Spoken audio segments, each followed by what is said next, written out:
gentlemen, my name is Richard McDonald. I'm not a citizen of the United States, and I'm not a U.S. citizen. What I am is a Californian. That is defined in the Federal Style Manual, Section 5.23, Title 8, Sections 1101A21. Also, everybody get your paper and pencil handy, because I got a few things I want you to write down tonight. Write this down. Handbook of Elementary Law, 1939, by McGray, M-C-G-R-A-Y. And I'm going to read you just a little bit out of it. And you'll understand where the federal government is coming from, where the state government is coming from. This book was published in 1939.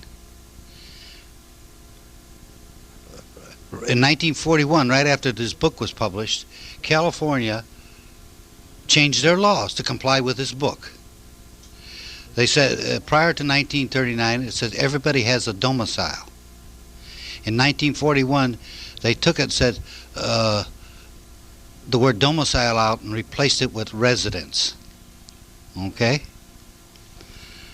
Now listen what the law book says.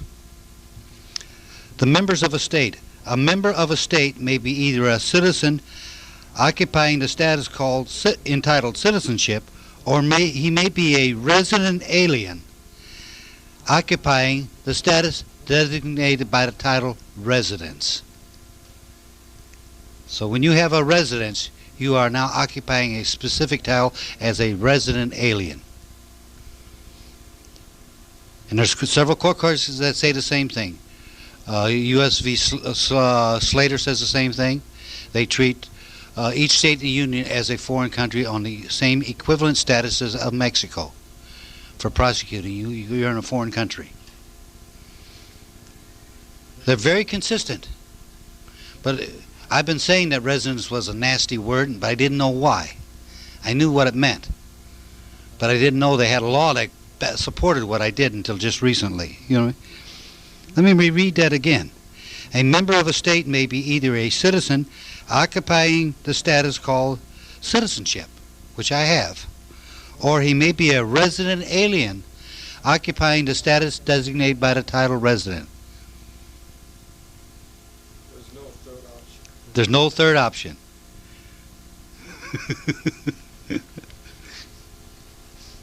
They knew exactly what they were doing when they put those words in there. So that's why everybody has a residence. I don't have a residence. I have a home. Certain keywords you must always use. You have a home. You have land. Don't have property. You have land. You have several different things. But one of the key things is that you don't use those nasty words. And why should we be state citizens? Because as a state citizen, you are sovereign. You have the absolute right to work if you know how to exercise it. You have the absolute right to do anything you want to do as long as you don't hurt somebody else. I can't hurt him, her. But what I can do, I can hurt the government all I want because they have no rights. The government is without any rights whatsoever. And I can prove that to you in several different case law scenarios, which we'll get to eventually. One of the key things I want to explain to you is that you can do it. How many people have read the paper last week about the deputy up in Ventura County suing because he's suing the county of Ventura because he wants the Social Security number taken off for maintaining false records? Okay? Can be done. There's a lady in Michigan right now that's suing the workplace. She went to work for this company, and she worked 5 months for this company without a Social Security number. Then they fired her. She has 3 different paycheck stubs with different Social Security numbers that they created and made up for her, which is a felony. So when you understand, that's what she's doing. So her case is worth $100,000. Just because they maintained false records, they made phony Social Security numbers, they violated every law in the books. We got court cases that say this. Now how well she carries it off, that's, I just heard about, so I'm just passing along to you that what information is available to you, okay?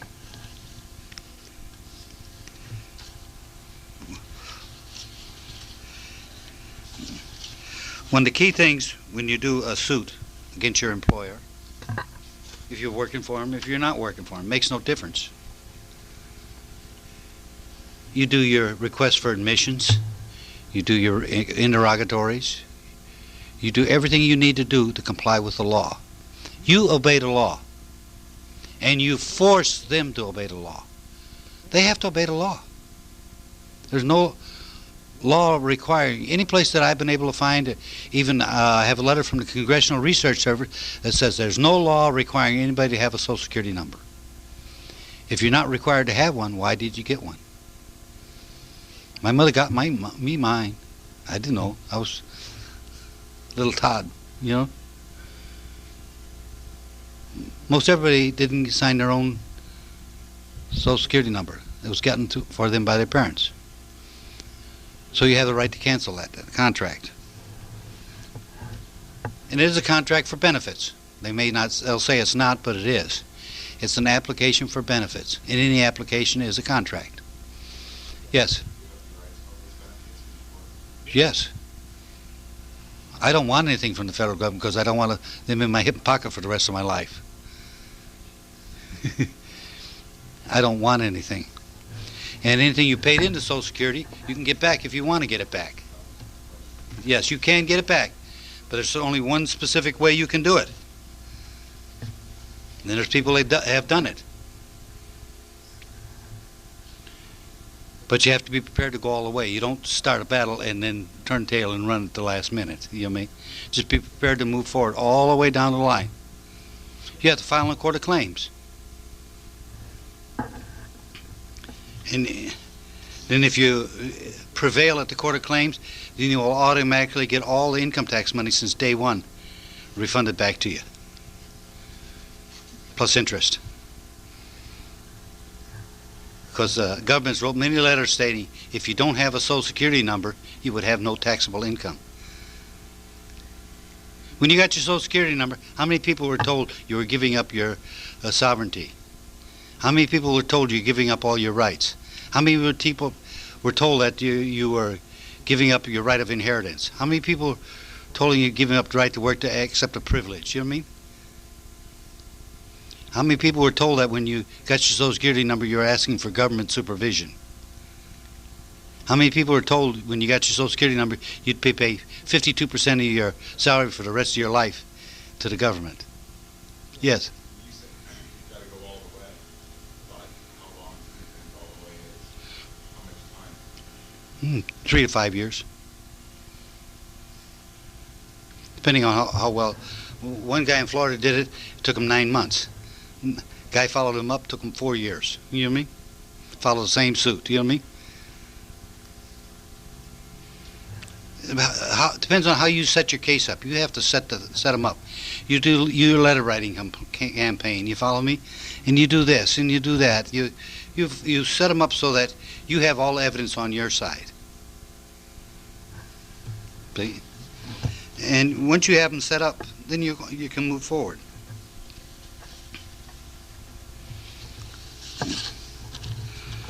Okay. I was going to talk about citizenship a lot tonight, so I brought my big book on citizenship. I was going to talk a lot about citizenship. This book here, which I'll be taking to Texas with me next month.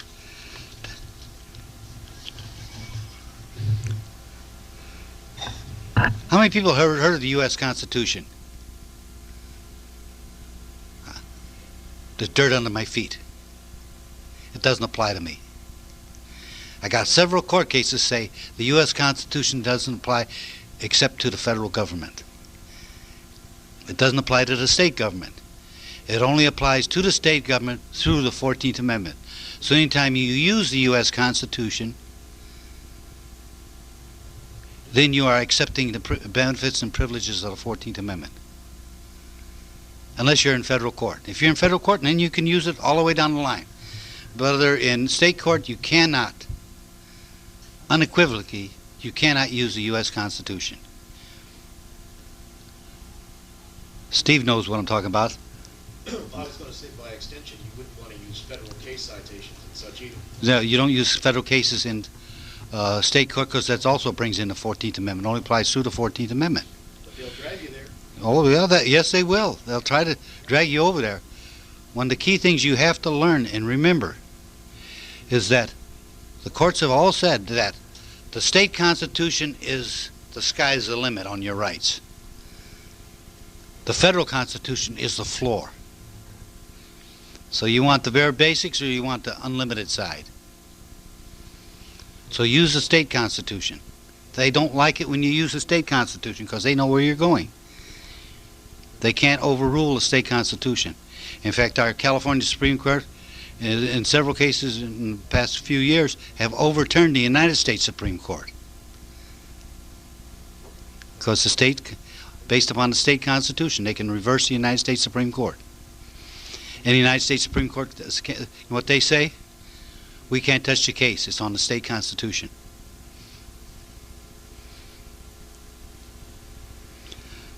So you use the state constitution all the time.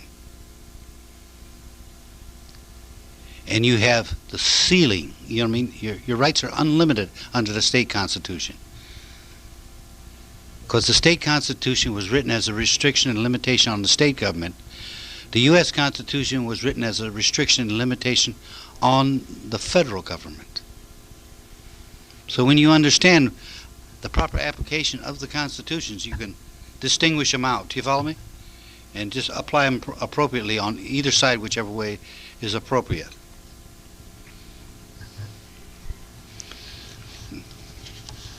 There are several good court cases.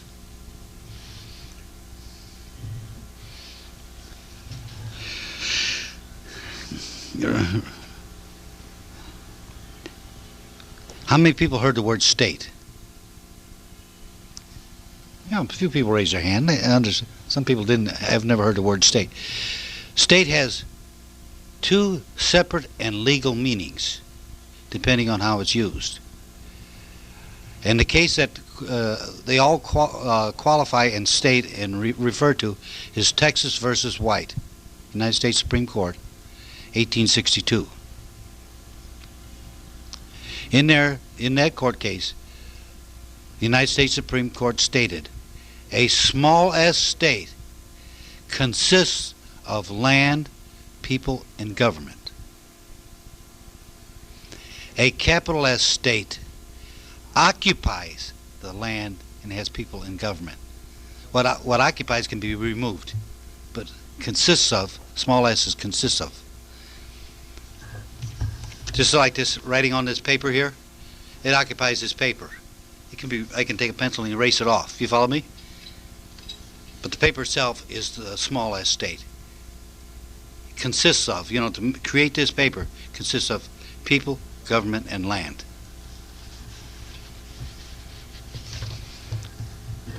So when they say the small s state, that's a fiction created by the people. So it's always a small s state. I live in a small s state. I'm not subject to the capital S state. I'm subject to all the laws created by the small s state, because that's what we the people created.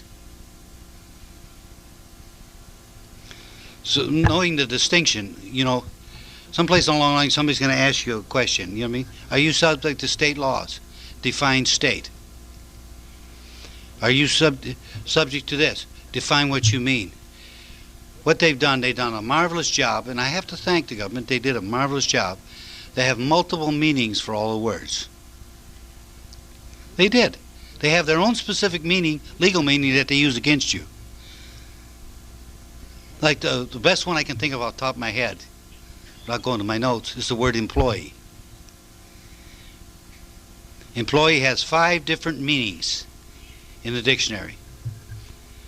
Number one who works for somebody. Number 5, one who works for the federal government. So when you sign a W-4, it's an admission you work for the federal government as this definition down here, subject to all federal laws. It's just that simple. They don't tell you that because you think it's this one up here. When you sign an employment application, it's this definition up here. When you sign that W-4, you now switch to this, there's that definition down here.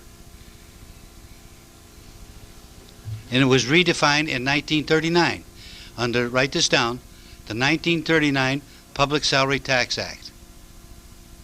Redefined the term employee to mean federal government worker.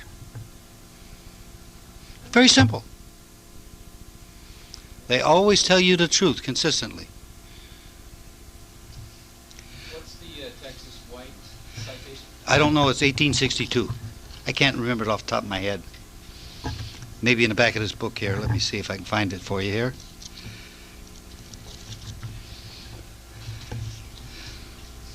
U.S. Supreme Court? Yeah, United States Supreme Court.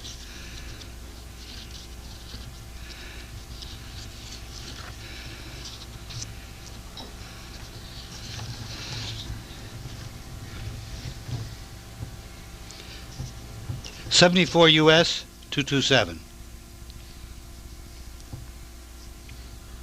Repeating, 74 U.S. 227. That's Texas versus White.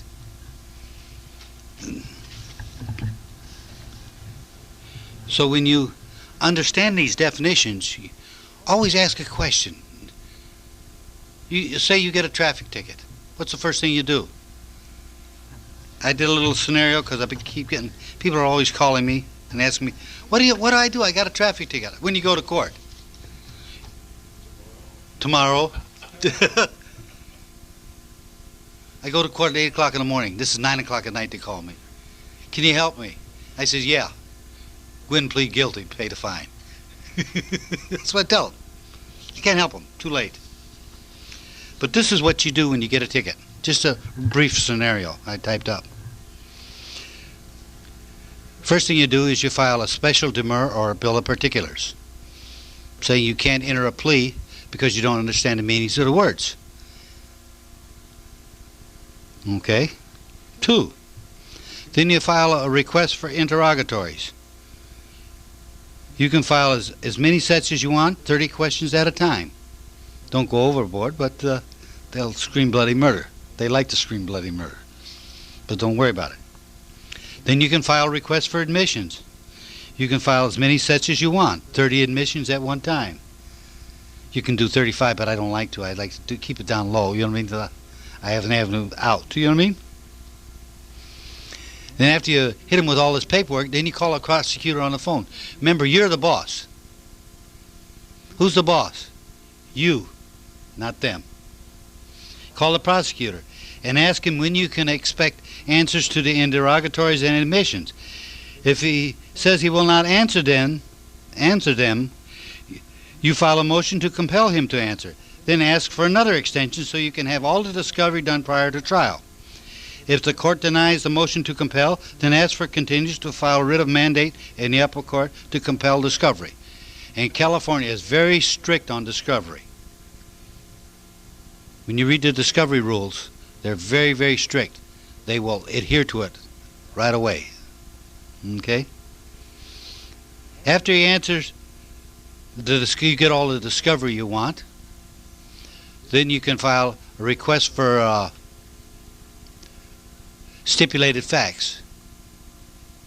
Have him sign it and you sign it. All his answers. Stipulate to the fact that a motor vehicle is a commercial vehicle. Stipulate to the fact that a driver means commercial activity. You know what I mean? An operator in 1958 meant a private citizen traveling. In 1959 it meant a commercial operator. That's when they combined them. 1959. Stipulate to all these facts. Now the judge can't deviate from those facts. You see how you're boxing the judge in where he can't go anyplace because you've boxed him in already. He has to rule according to the facts presented there. Okay? Then once you got your stipulated facts signed by the prosecutor, you follow me? Then you go up and slam dunk the prosecutor again. You file all your judicial notices to the court. You file 30, 40 of them you want. To have the court take judicial notice that I'm not a human being. Human being's a monster, according to the dictionary. So I'm not a monster. Excuse me. I'm a man. You're either a man or a woman. That's the only two words you can describe me. Or anybody in this room is either a man or a woman. They're not male or not female. They're man or woman. Male and female has different connotations. Then on the trial date, first thing off, Your Honor, before we proceed, there's several judicial notices that the court has to address before we can move further. And the first argument up is the Nisi-Prius argument. Let me spell that for you. N-I-S-I, Prius, P-R-I-U-S. It's a Nisi-Prius argument. See, all courts in this land are Nisi-Prius courts. They're contract courts. And we had a judge agree that he is a contract court. That's what in Darius's case up in Santa Barbara. So then you stand firm. Okay, Mr. Prosecutor, prove your case. Prove the contract. Make him prove the contract. If you can't prove the contract, you can't move forward. We can't address anything else, Your Honor, until if the prosecutor wants a continuance, I'm willing to accept the continuance and let him prove the contract. Do you follow me? Or in the alternative, he can move to dismiss and I'll accept that. But stand firm there. If the judge overrules, say, I'm not going to allow this. Thank you, Your Honor. I request a continuance. I want to appeal this denial of the judicial notice because you're denying me due process. Take it upstairs. You know what I mean? Every time he denies you, stop him right there and say, you'd like a continuance, you want to take it upstairs to get the court to recognize what he has to do. You know what I mean? So it takes you 2 years. Steve's been 3 years on one ticket right now. But it's the only way you're going to get the courts to follow the law. You have to make them obey the law. But you have to box them in so they have no place to go. And your Nisi-Prius arguments is one of the best ones of all. Now here's a court case. It's an unpublished court case. I want you to write this down. In the First Appellate District up in the city of San Francisco. The Superior Court number 960479.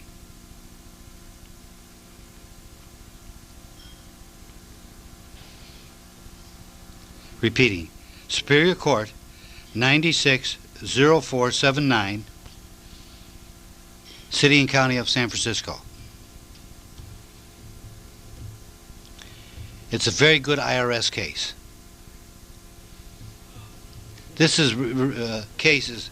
It's Caswell versus Pratt. C-A-S-W-E-L-L versus Pratt. P-R-A-T-T. In this, Mr. Tejeda formed a trust. He put all his property in trust. Okay. And then after he put all his property in trust, the IRS came after him, and they had a lien on him before he put his property in trust. So after he put his property in trust, they continued sending him notices. You follow me? Then they sold his home. And then the trust went to court and appealed that Mr. Caswell was not had no interest in the home because it would belong to the trust. He had sold it to the trust, and the trust assumed liability of the lien on it, and therefore the trust was not notified of the sale and the lien being activated, and therefore it was false sale. And the court ruled, yeah, that's correct. The trust has to be notified and served, and they reversed the sale and gave the trust the home again.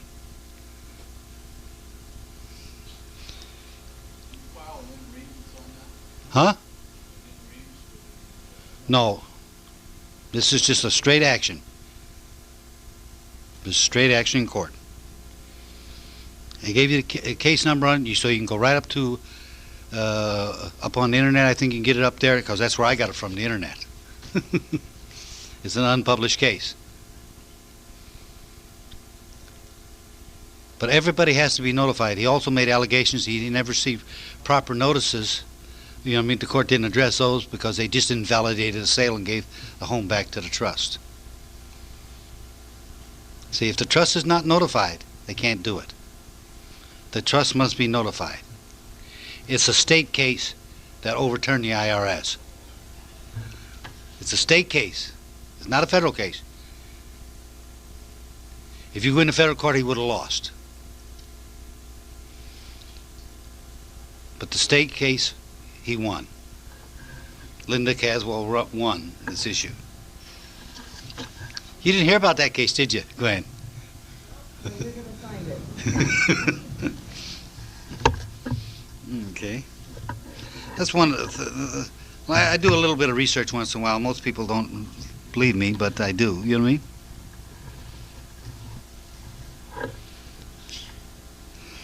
Oh, let's see. Where is it?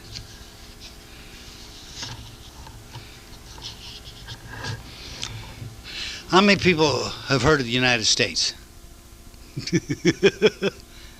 Which one?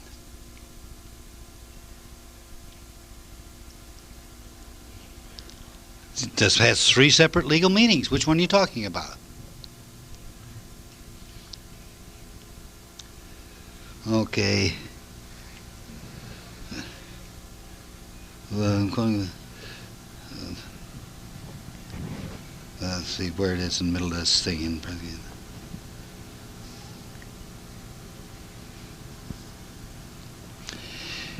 In this case, I can't find it real quick like. The court said, the United States Supreme Court in Hooven versus Elliott.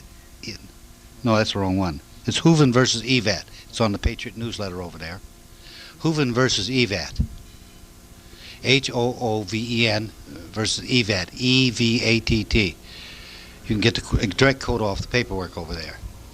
In there, the United States Supreme Court held that the United States has 3 separate, distinct legal meanings.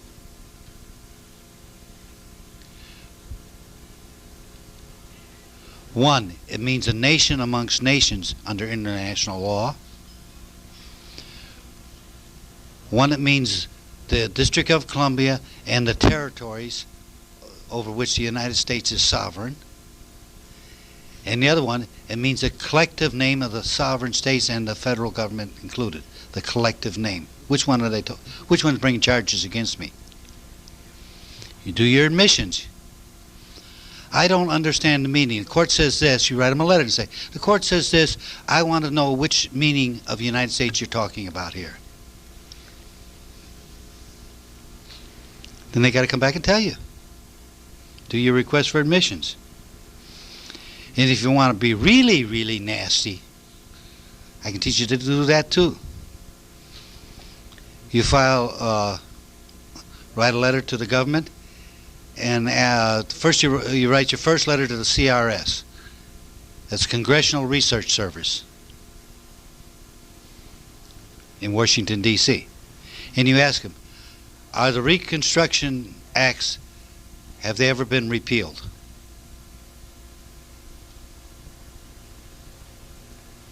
They can write back and say, no, they've never been repealed. Then you write them a second letter. If that's the case, under the Reconstruction Acts, all the states lost their sovereignty. And we're now federal territories and federal enclaves under the Reconstruction Acts under martial law. Is that correct? And they can write back and tell you yes. You don't put all your eggs in one basket. Then you write in the second letter. The third letter, I mean.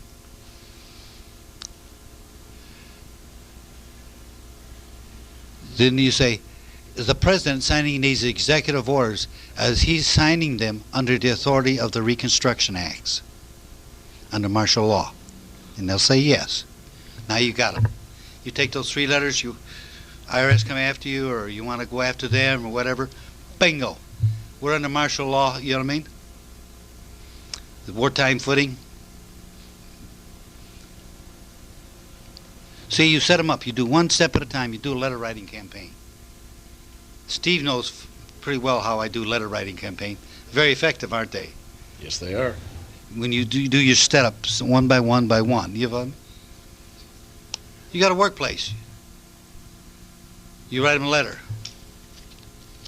Say, I've changed my political status from a U.S. citizen to a Californian.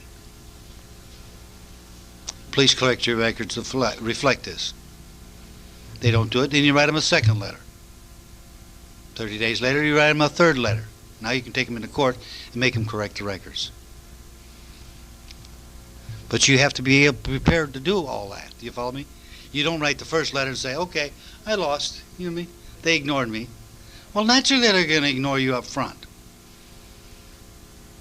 I got a lady who followed my directions, and I got her a job at the Great Western Bank over here in the heart of the beast, mankind's enemy, the banks, at Great Western Bank without a Social Security number. Took her 6 weeks to get the job, but she followed my directions. She wrote letters, wrote the legal department. Every 3 days, she'd write the legal department another letter. Just keep that paperwork going. You follow me? And she just laid so much paper on, they say, we give up, you're hired. She started off $50,000 a year. She worked for almost 5 years before they sold Great Western Bank, and then they laid her off. They abolished her position when they combined with other banks. You know what I mean? Of course, they laid off another 5,000 people too, but she just happened to be in the avenue. So it's available to you, yes. Regarding the Reconstruction Act, the idea is we're operating under martial law? No, you don't say that. You ask them to say that. And once they say that, You're home free. because Yes, now, you know what I mean? Oh, we're not under martial law, then the president's executive orders don't apply here. well, you just said that we are. According I didn't say that. to the Congressional Research Service Said that. You're right.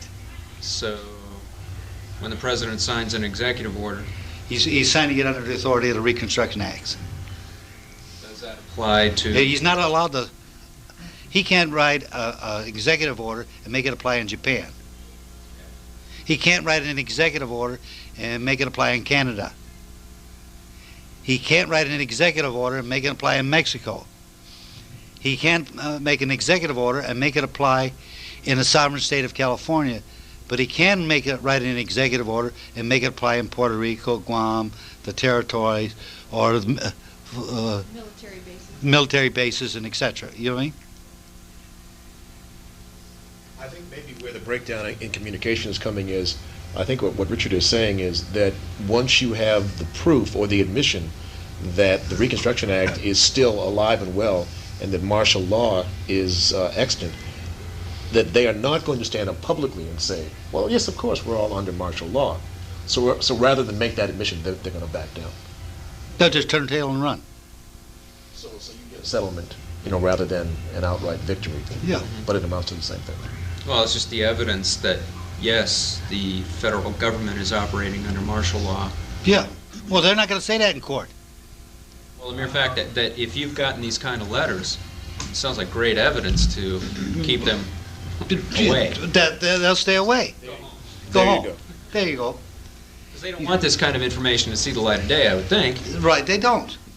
This is why you build that's why I say you do your letter writing campaign. You build a foundation. You do not jump off the Golden State Bridge unless you learn how to swim first. You lay a foundation for everything you do. Unless you want to kill yourself, you know what I mean? And I've seen a lot of patriots out there try to kill themselves. They're not ready, and they go out there and take their driver's license. When I first started these seminars, I've been doing them here in the hotel since, 92?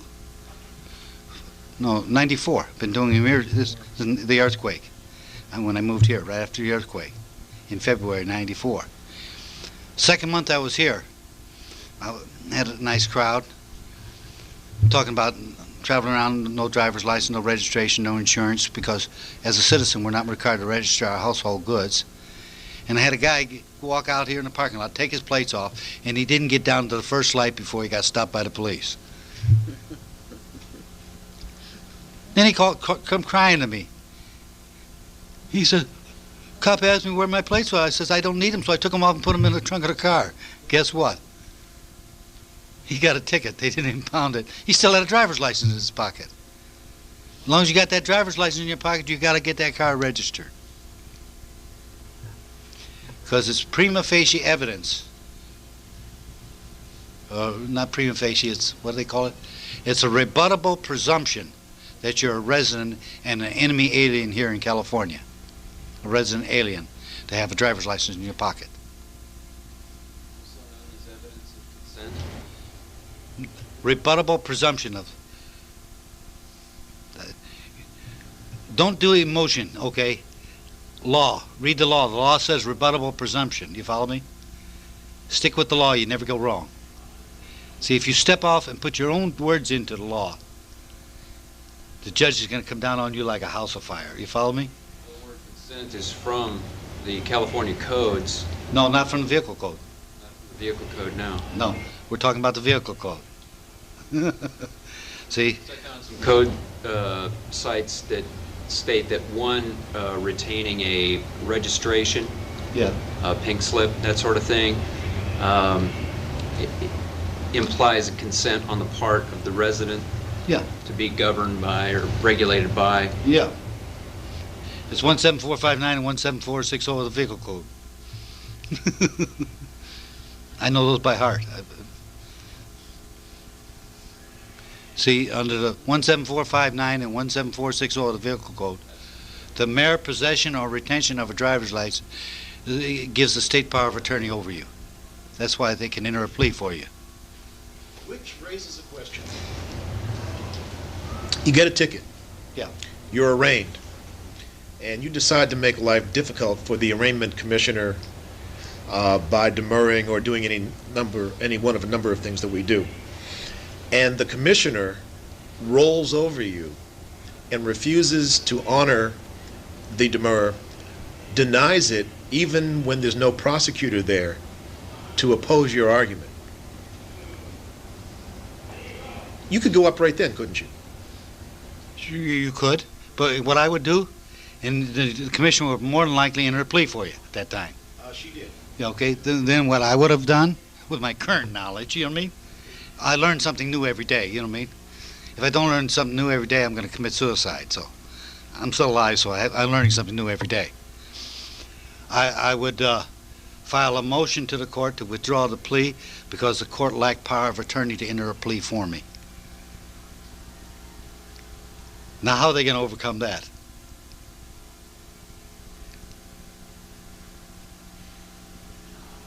Well, then in that case, the prosecutor would have to appear to argue the other side of the issue, wouldn't he? I rest my case.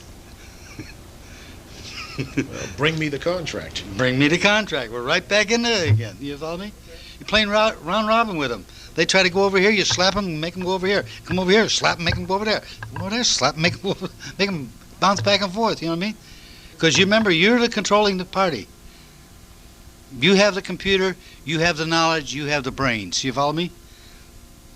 Judge up there, he's supposed to be a neutral arbitrator. Anytime he's not neutral, you do a 170.0 on him, or 170.3. Yes. That's a civil code section. No, it's civil code, isn't it? See, civil code section 170.3. CCP. Civil Code of Procedure, CCP 170.3. With that one, you can disqualify every judge in the state of California. No judge can hear your case. In fact, we did it one time, and they went over to Nevada and brought a judge in on the FTB case. Disqualified every judge in the state of California. They went over and got a retired judge out of Nevada to hear the case. They gave a special appointment to him. And he did it pro bono so he wouldn't be paid.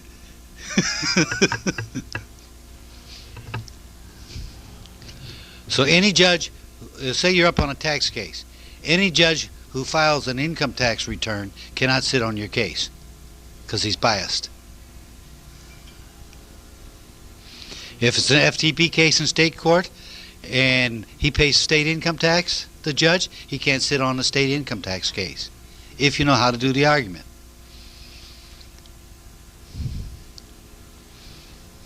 Why can't you leave that with the driver's license issue if the judge holds the driver's license? Well, I've had paperwork on that. It can be done, but most people don't want to do that. It's a very hard argument. It's already done on the BBS. In fact, you got it on your hard drive. You know, like I tell Steve all the time, he's got it on his hard drive. He calls me up and says, "What's this?" Hey, you can read your hard drive. F5, F4.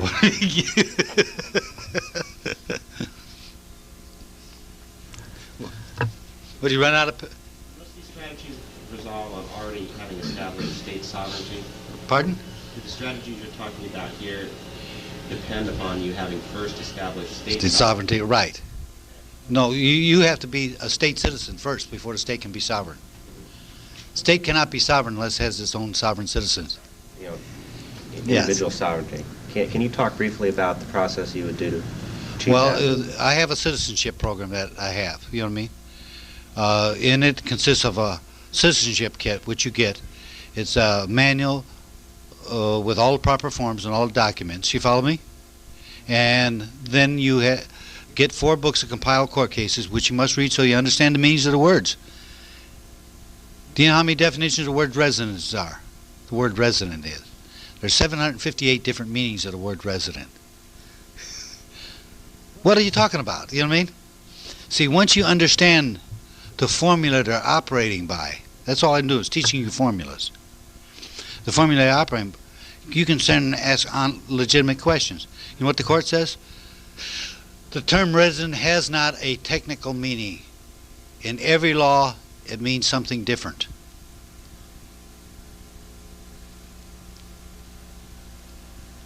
And one law includes citizens, the next law doesn't include citizens. You know what I mean? In this law, it includes only aliens. In this law, it includes only residents. You follow me? And, so you must understand exactly what the law says. Every specific law is different, and they have their own definitions. To show you how critical the definitions are, how many people have heard of HJR 33? You know, the Gold Act, 1933, HJR 192 it is. HJR. When President Roosevelt recalled all the gold back in there. You go to the last page of the document, it gives definitions on the executive order. I always read the definitions. I always go read the definitions first, so I understand what they're talking about. Most people don't. They take the definitions, page off, they tear it off, put it over here, and they just publish the law. They don't give you the definitions. You go look to the book and look it up, and there's the definitions. Okay, it's in HJR 192, it says, the term United States, when used in this law, includes the District of Columbia, the territories, Puerto Rico, Guam, Hawaii, and Alaska.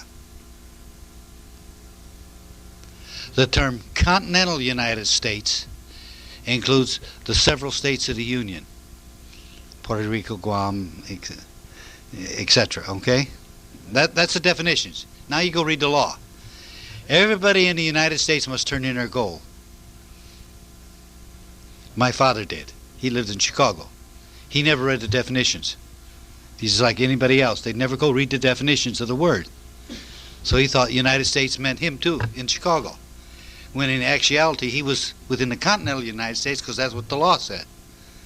But he misinterpreted. The newspaper said everybody's got to turn to gold who lives in the United States. Big headlines, turn in your gold, you know what I mean, get fined and everything. They did a marvelous scam there. They made you turn in the gold at $15 an ounce. 2 days later, after they collected all the gold from everybody, the deadline, they turned around and resold it back out for $33. Federal government made a lot of money there. Double their money, double their profit. They bought it at 15, forced everybody to sell it at 15, and turned around and sold it back out at 33. That's a 1935 HJR 192. But most people didn't study the law, you know what I mean? I didn't study the law. I didn't start studying the law until 1981. I've been doing it on a daily basis since. So you have to understand the meanings of the words. And what is a state citizen? A state citizen has all the rights. He owes no allegiance to anybody except to the state. The state has to protect him in his property and his rights. He's not subject to the state's laws.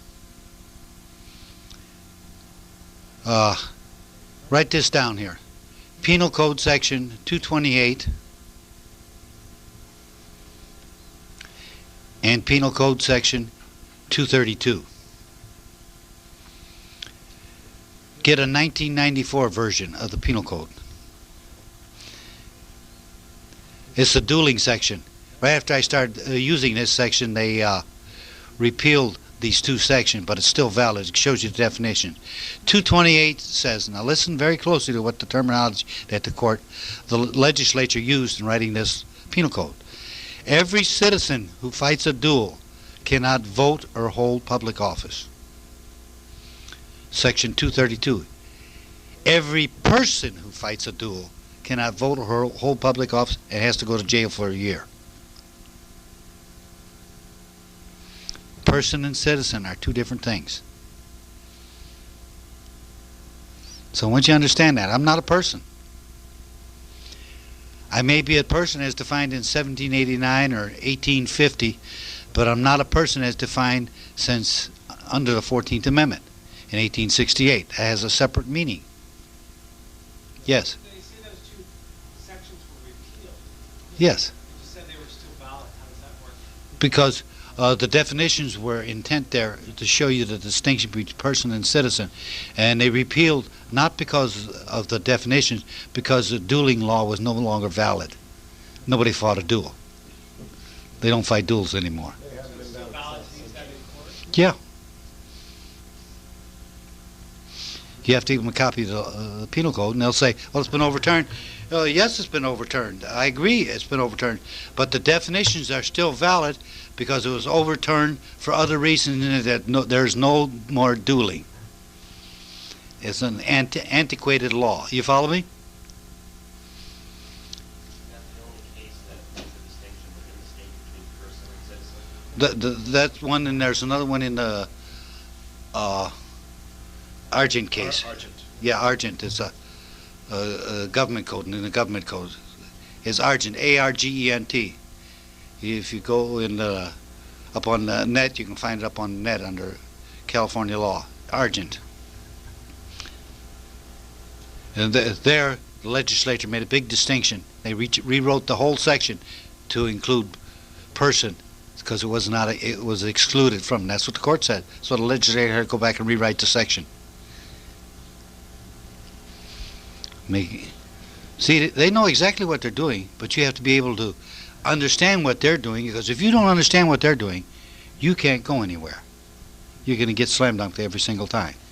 What do you suppose would happen if you attacked the word person on the basis that the word is always defined using the word itself? That is to say, they will say person includes natural person, corporation, partnership, etc., etc., etc. Then I bring in I do the whole brief based upon statutory construction.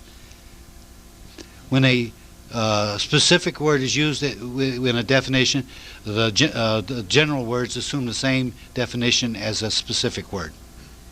Corporation is a legal entity, so therefore the natural person is a legal entity also.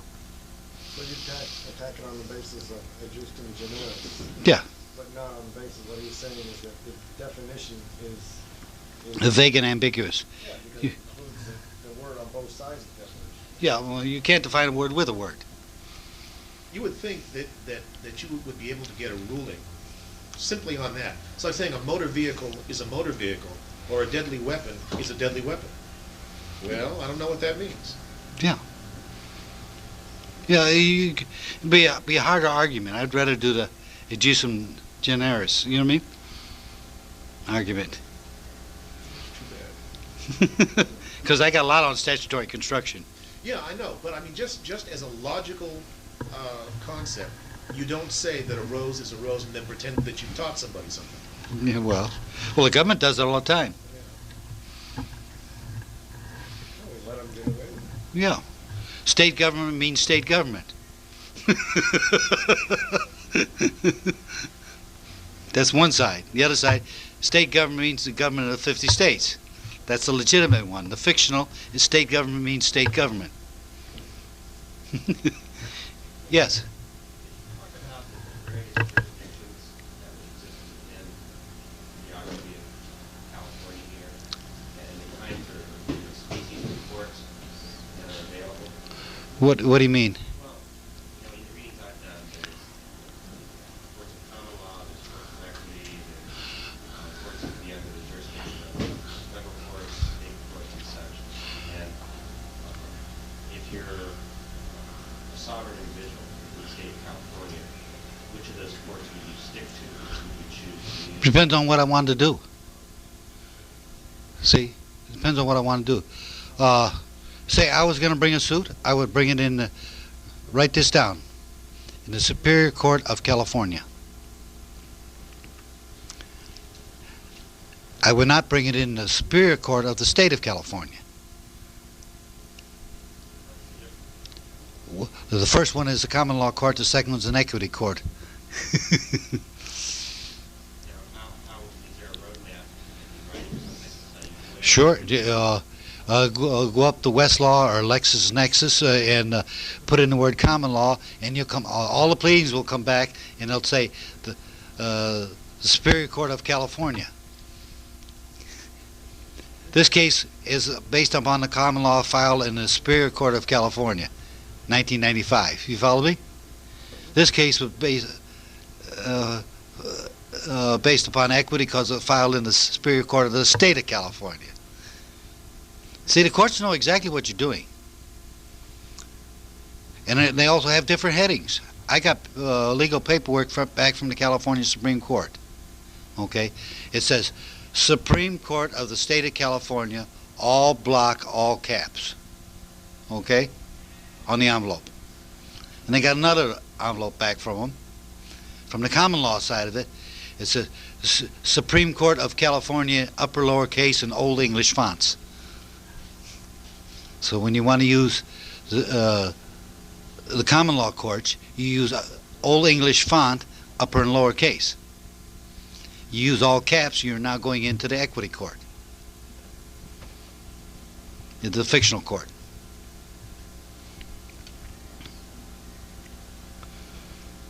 See, they did a roadmap for you, you know what I mean? You just have to be able to dig them out as you go along, you know what I mean? It takes time to consume. Time is consumed when you start going through all these different avenues trying to figure out where they've done. You know what I mean? Like when I used to have LexisNexis. No, I had Westlaw for a while. And I went up there and I did all that research. You know what I mean? Put California in, went into California cases and put common law in. And every court case they referred to, they come back and said, Superior Court of California, Superior Court of California, Superior Court of California. I think I got 11 or 12 cases in, say, the last 15 years. You know what I mean? That's the total number of cases tried in the common law? Yeah. Because most attorneys don't understand how to get to where they want to go. Yes? What sort of cases are decided under common law? I tried to look it up once, and all I found was international. Did you go up on the Westlaw? No, not Westlaw. Okay, go up on the Westlaw and pull up California section, California cases, and put it in common law. I'm asking what sort of cases are just... There was a couple, Clyger was one of them, which is on my BBS. It's a common law case. It was being able to, it was a work-related injury, you follow me? And it said they couldn't, they got fired for some reason or other, it was Clyger. And they said they had a remedy at the common law for illegal firing. You follow me? There's several different things, you know what I mean? I can't remember them all, it's been so long since. So it'd be the same sort of cases that are decided under Statutory law. It's just these people decided to do it under The common law. Right. And they knew what Right. direction they were going. Right, and there was no provisions in statutory law to allow them to do what they wanted to do, so they pulled. There's my question then. Where are the cracks where the... It's an injury that occurs to you that's not covered by the statutory law. That's what That what you're looking for? Yes. Injury occurs to you that's not covered by statutory law. Now falls under the common law. Yes. Cases that you mentioned earlier where people were able to recover back taxes and Social Security, were those resolved in a common law court? No, it's a court of equity. It's a court of claims in Washington, D.C. That's the only place it can be recovered. Because the federal government is an equity thing. They have no common law. The federal government has no access to the common law. You can go into federal court and bring the state common law into federal court, but the federal government itself has no common law. Got numerous court cases on that. They do not have access to the common law. They only have access to, like the gentleman says, in rem seizures or equity proceedings or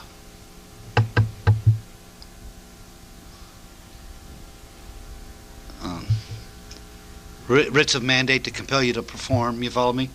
Under contract. Yeah, contract law. That's all they have. See, the federal government, very, very narrow over here. And if you know how to keep them in that box, they like to jump all the way over here if you let them, you know what I mean? But if you know what their rules are, they have a very, very narrow tailor over here. In fact, they got a court case at home. It said, City and County of San Francisco again. It says all IRS seizures are in rem maritime seizures. So I don't worry about the IRS. I love the IRS. I feel sorry that they're going to get cut down. I hope they just abuse people more. Because the more the IRS abuses people, the sooner people are going to wake up. Sometimes people can only get woke up to their pocketbook. You know what I mean? I love the IRS. You know what I mean? The more they abuse people, the more I like it.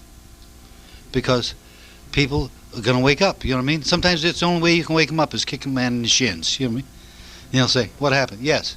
So when you go to the local district, federal district court... I never go to... I know you don't. But for an IRS case, in rem, right, to ask for a libel, to verify a lien, is that a good procedure to do? No, because I would not go into... well, see, say I had a lien against me, which I have. You know what I mean? I'm sure. Okay. I ain't got nothing. I don't own nothing. It's right. against the Social Security number, and I don't have a Social Security. Go ahead. And I don't have a Social Security number. But say if I didn't want to teach, you know what I mean? What I would do, the first thing I'd do is write a bunch of letters and get them to admit a whole bunch of different things. Number one, admit that the lien attached to the Social Security number.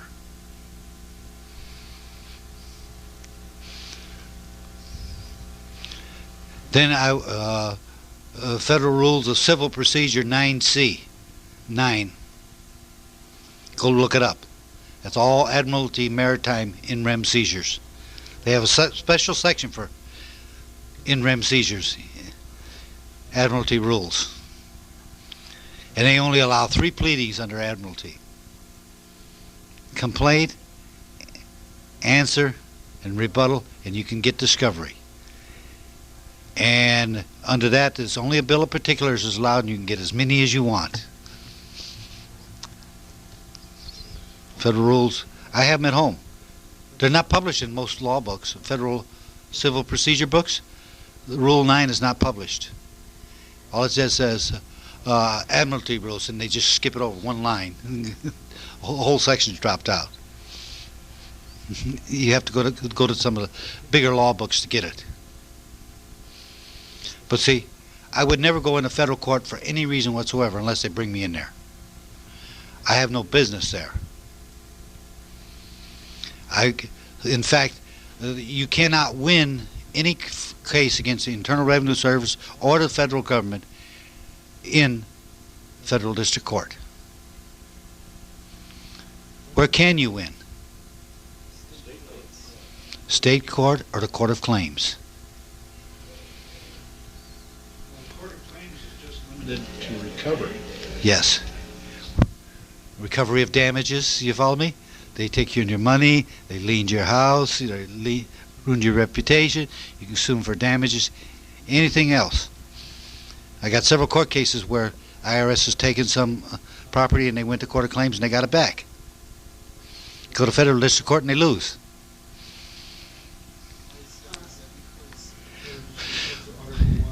The federal district court does not have authority. What did I say? The federal district court does not have that authority. The federal district...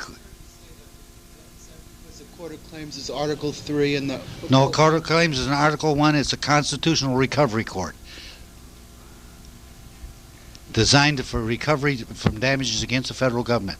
The federal district court is not, and they were never given that authority. That authority was strictly given to the Court of Claims.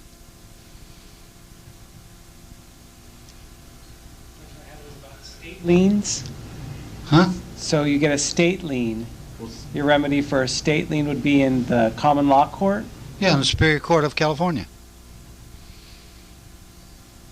But you have to do a bunch of letter writing first. Yeah. And you can do like some people do that I've worked with. Get on the telephone. Let your fingers do the walking.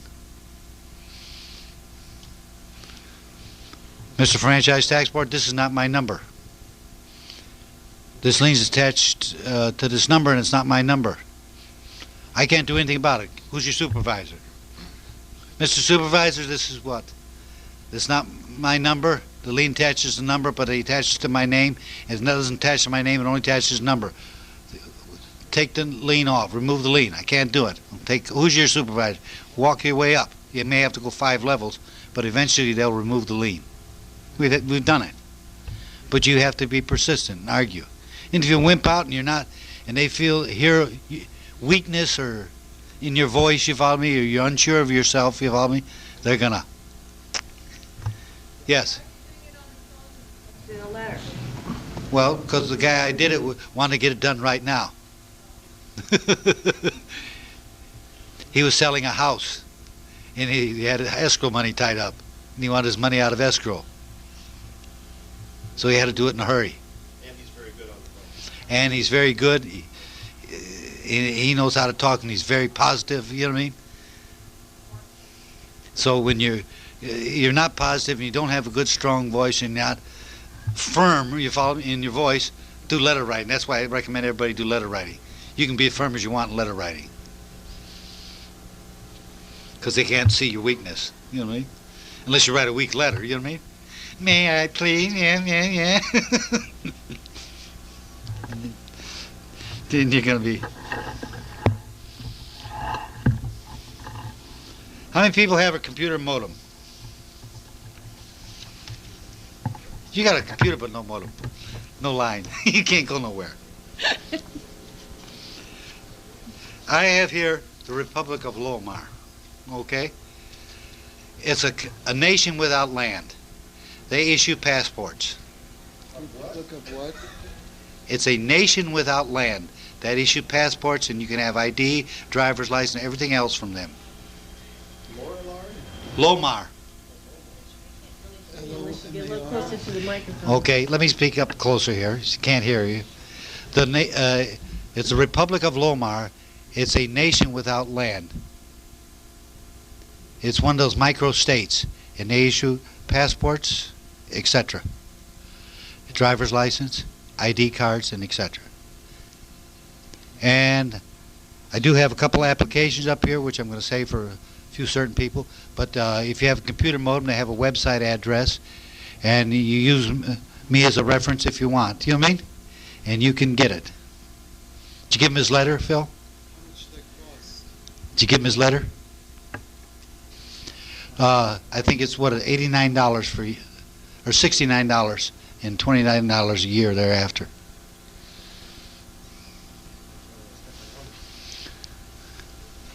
And you have a second form of ID. Now you got a Republic of Lomar ID. You go into a bank and they say, I'd like to open a bank account. Let me see your ID. Here's my passport. Oh, I'm just visiting here. Okay, I'm living here. We can live any place we want. We're accepted any place. Oh, okay.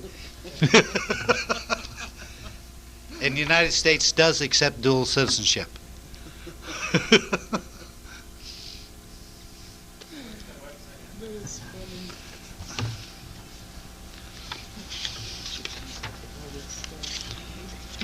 www.republic-of-lomar.org. LOMAR? Yeah. And it's very interesting. Listen to what they say about themselves. They're a non-territorial sovereign nation focused on human rights, environmental protection, and personal privacy, protecting and serving thousands of citizens worldwide on human rights. So, I was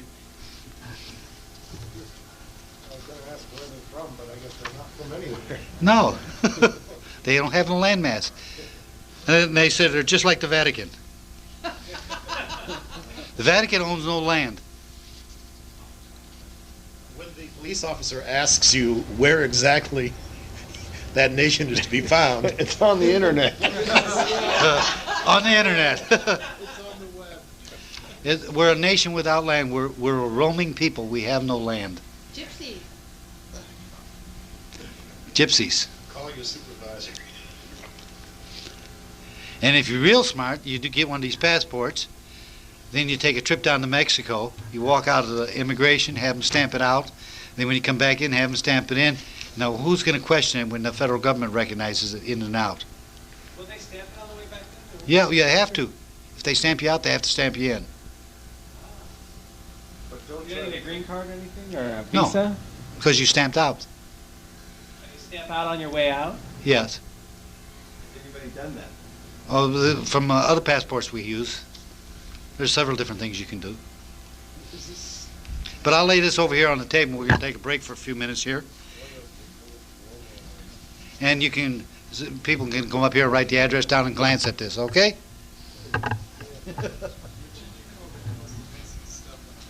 We'll take a break about 10 minutes and then we'll come right back. I need a cigarette. Did you not say that they offer driver's licenses? Yes. So there you go. They have signed treaties with the United Nations.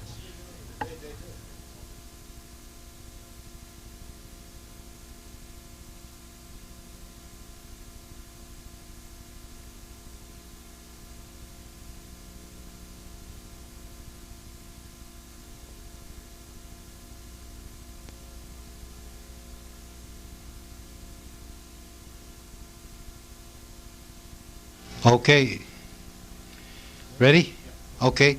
Welcome back after the break, ladies and gentlemen. It's well, let's get back to what our original thought was. I was going to talk about citizenship only tonight, and I got off on a sidetrack talking law and everything else but citizenship. But that's me. And since we have a lot of new faces here tonight, I want you to go to the law library and ask them for the Federal Style Manual.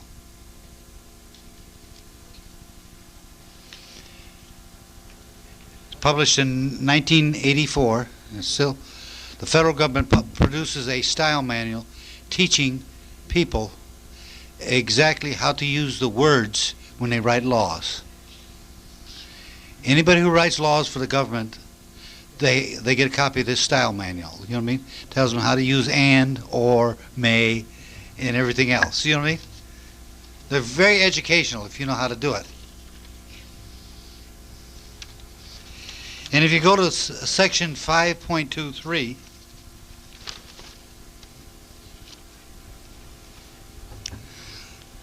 it says, listen to what the the federal government says, in designating the natives of the several states, the following forms will be used: Alabamian, Alaskan, Arizonan,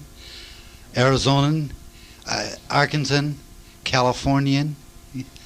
So if the law doesn't say specifically Californian, it doesn't apply to you.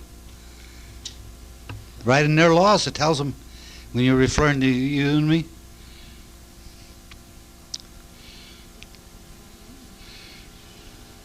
It says, and they tell them how to use the word. So you identify yourself according to their law.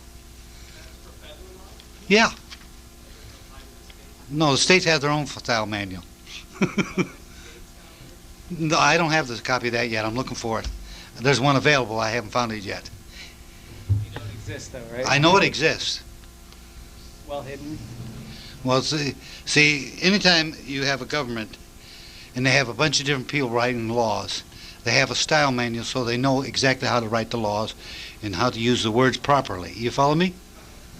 See, every legislature gets a copy of this, so when he writes a law, he knows exactly what he's saying conforms with the law.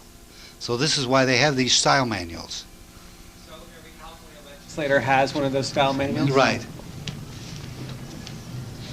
Read a section on food. No. I didn't want to get into that. Somebody asked me about allodial title. They're always asking me that. Here's a book you should go read so you'll understand what they did. How do you like living in the Atlantic Ocean? Let's see. No, the Pacific Ocean. You're living in the Pacific Ocean right now.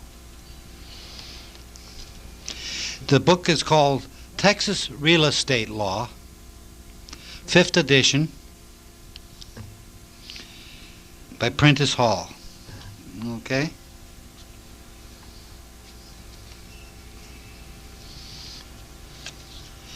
And if you go back to page where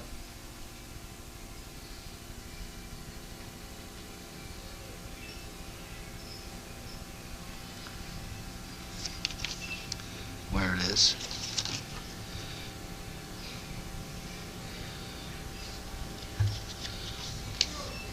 Okay.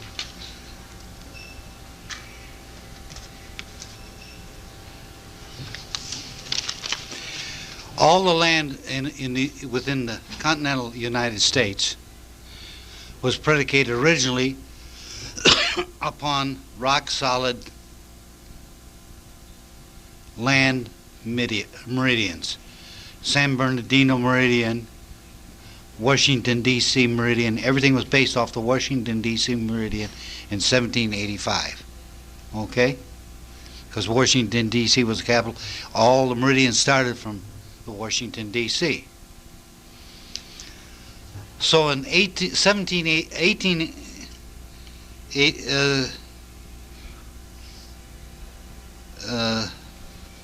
to provide, and this is 1872, I think is when they changed this law here. Okay. Rather than using physical mounds based upon imaginary longitude and latitude lines. So the stars, imaginary. So they moved the meridian from a rock-solid Washington, D.C. We're going to use this imaginary line over here, and we're moving all the land over here. So actually we're out in the Pacific Ocean right now, according to the original, if you use that. But you have to describe your meets and bounds, longitude and latitude, based on the Washington, D.C. meridian. That puts you right back on the land again. That's what it was done in 1785. In 1872, they used the Greenwich imaginary line. A fiction, you know what I mean? So everybody's using the Greenwich longitude and latitude. Do you follow me?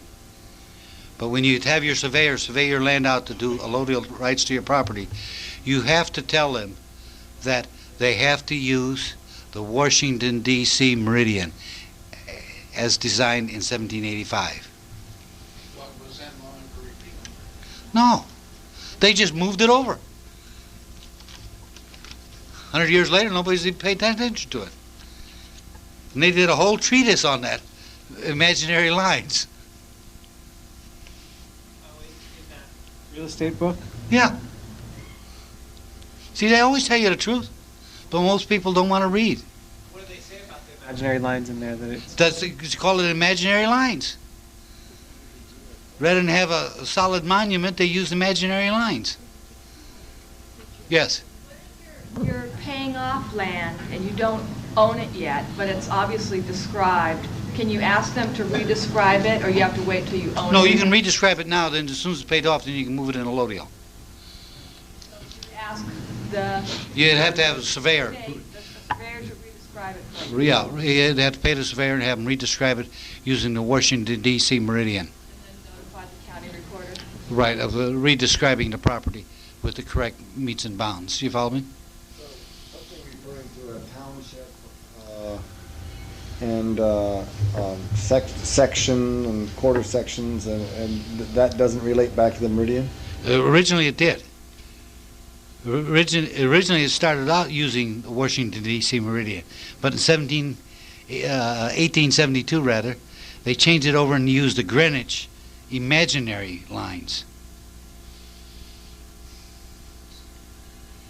Yes. So if one was to update a land patent, it would be in one's best interest to have it, have a surveyor come out and Re-describe it according to the Washington, D.C. meridian. But it's got to be paid for, and you better be a state citizen and know how to defend it. There's only one person I know that's got his land in the lodial. He's got it completely in a lodium in Colorado, and the sheriff won't even come on his property. Fishing game was chasing a poacher, and the poacher had shot a deer, and a deer ran onto his property, and the fishing game officer would not even come on his property to collect the carcass. He can't trespass on that land.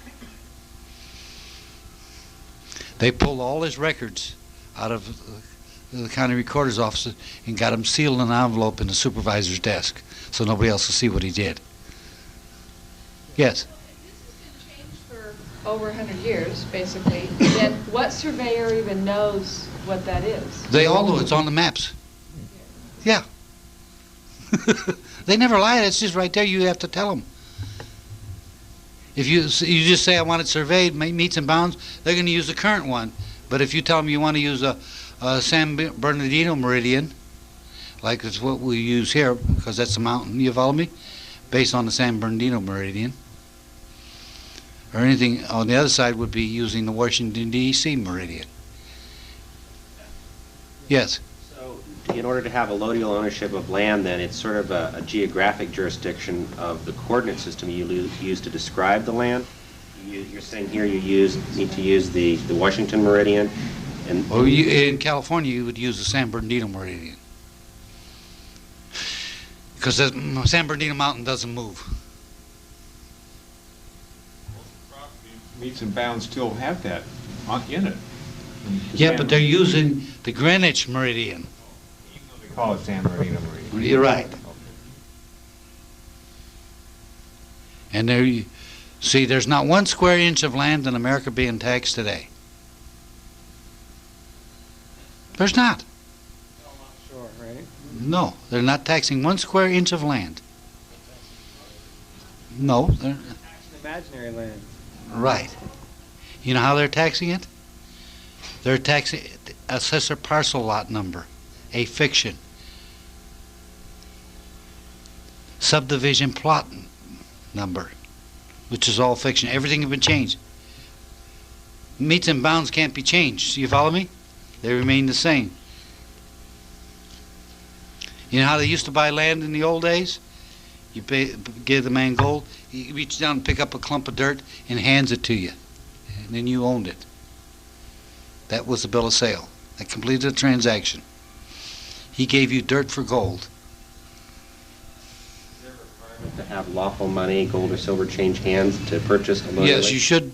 A portion of it should be $1 plus other considerations. You gotta use $20 gold piece. $20 gold piece. The Coinage Act limits the debt settlement value of silver to $10. So you've got Nobody is Jim. It's $1 plus other considerations. I can give you a radio, a television. You follow me? It's $1 plus other considerations.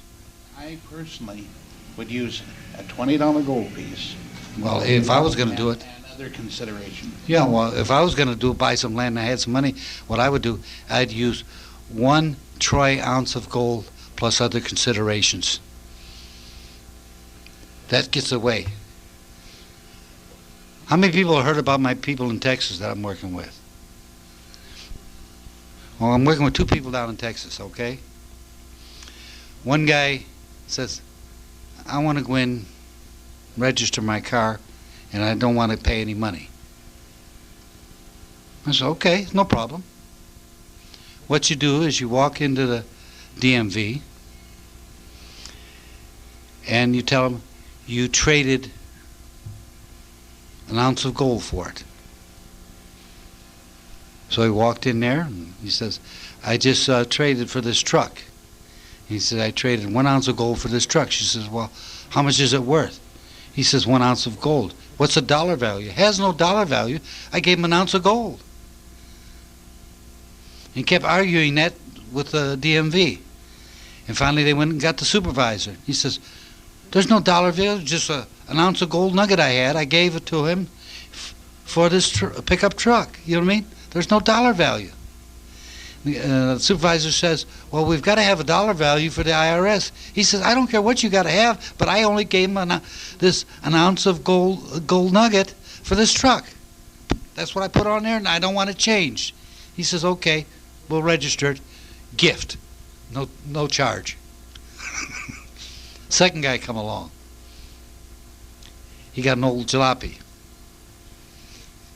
Want to change the registration over to his name. He said, how do I do it?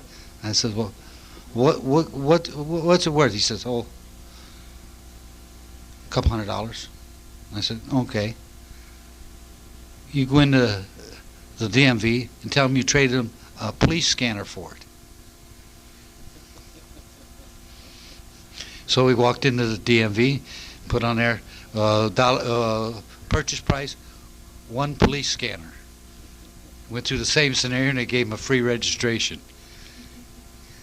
Didn't have to pay.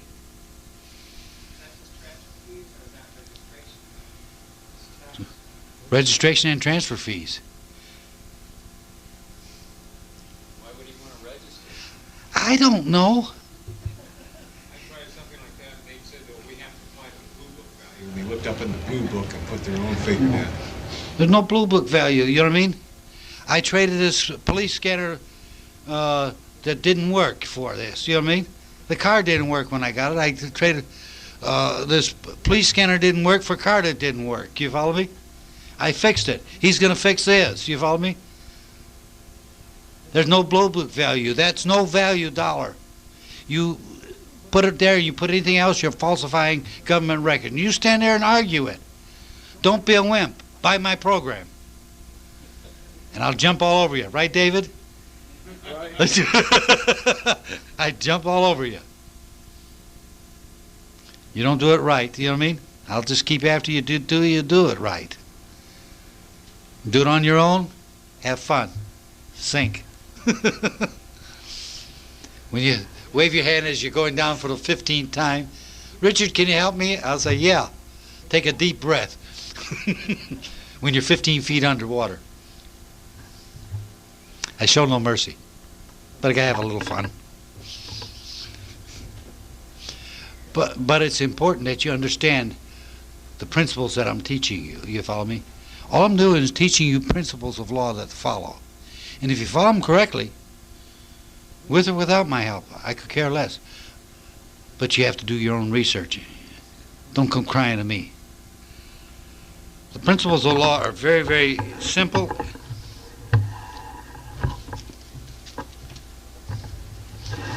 And they're always consistent. Where's this other one I was looking? Style manual.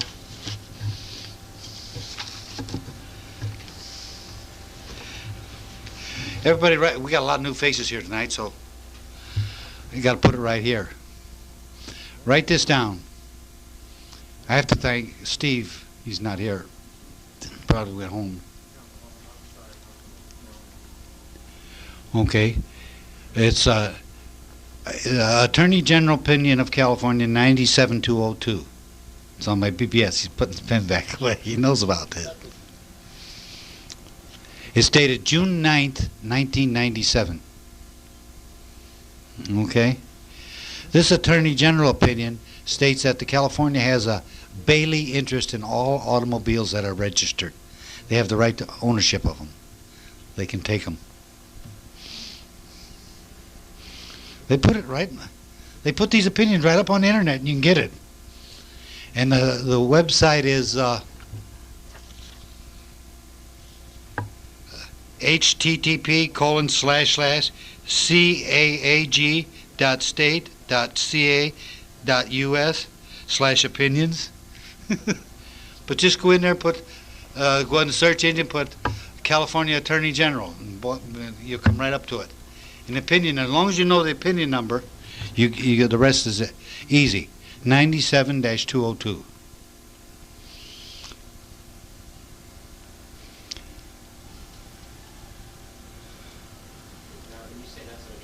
Opinion, does that mean that they're willing to try to enforce it, or it has the force of law? It has the force of law.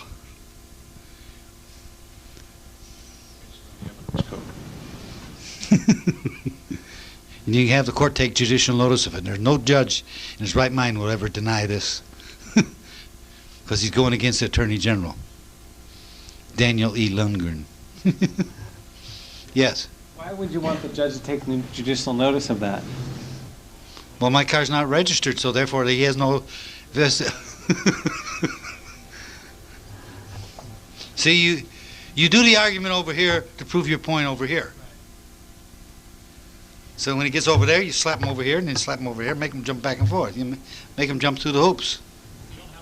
Can you drive a car without, I'm sorry, that is registered? Pardon? If you do not have a California license, can you drive a car that is not that is registered? Sure, as long as you don't get caught. What happens if they do catch you? Then you have to address the issue. As long as it's not registered to you, you've got a fair chance of winning. Use determines Classification. It wasn't being used commercially at that time. So. Right. The household goods argument. Yes. I have a 1977 Dodge van, and I recently found out that the DMV doesn't have they destroyed the certificates of origins between 76 and 77 as they were committing certificates of origin to microfilm. Right. And so I requested the a copy of the certificate of origin, and I got a phone call from the DMV stating that they don't have a record of it. So I asked them if they'd use the money order that I sent them to send me something that indicates that they don't have a certificate of origin anymore. So I'm expecting to get that back. In addition to the bill of sale that I have from the guy that I originally purchased the van from 2 years ago. I tracked the guy down, went over with a new bill of sale and a silver dollar, which he accepted, signed the form, and this is what I carry around with me now. And is that about as close to a complete title as one can get? I don't know. I know, but I'm not going to tell you. Go research it.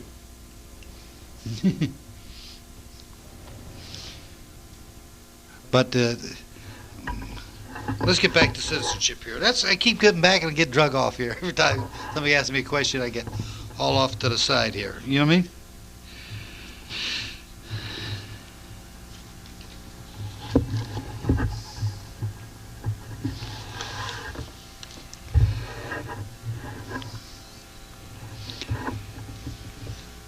This is 1879 case, okay? Lance versus Randall.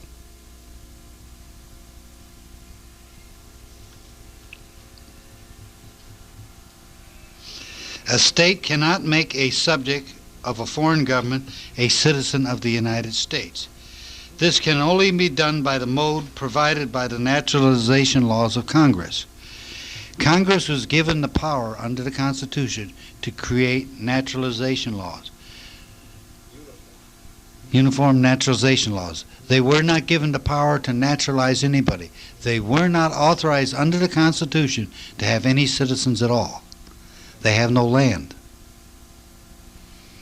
They were only authorized to make the laws. The states would do all the naturalization in the mode provided.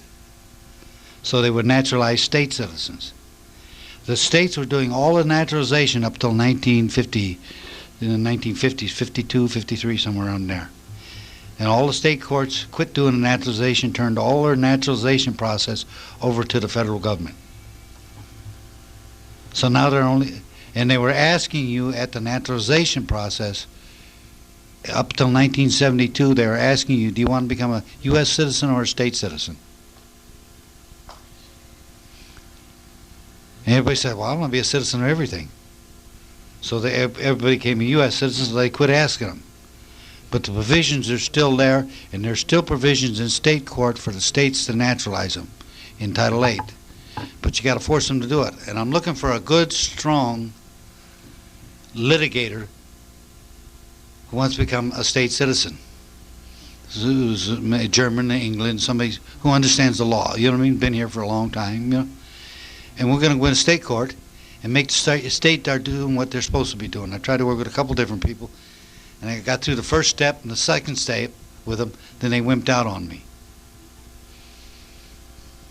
It's a long, drawn-out process, you know what I mean? But you've got, the laws are there, and we just can't do everything, you know what I mean?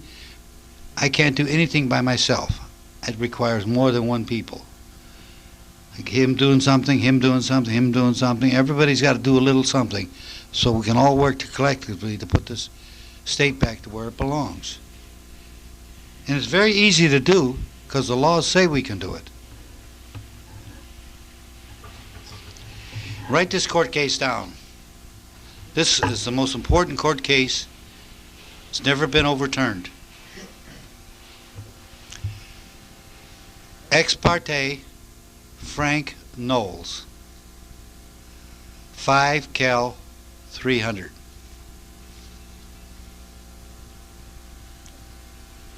Read it over very thoroughly, and you'll see the limits of the federal government.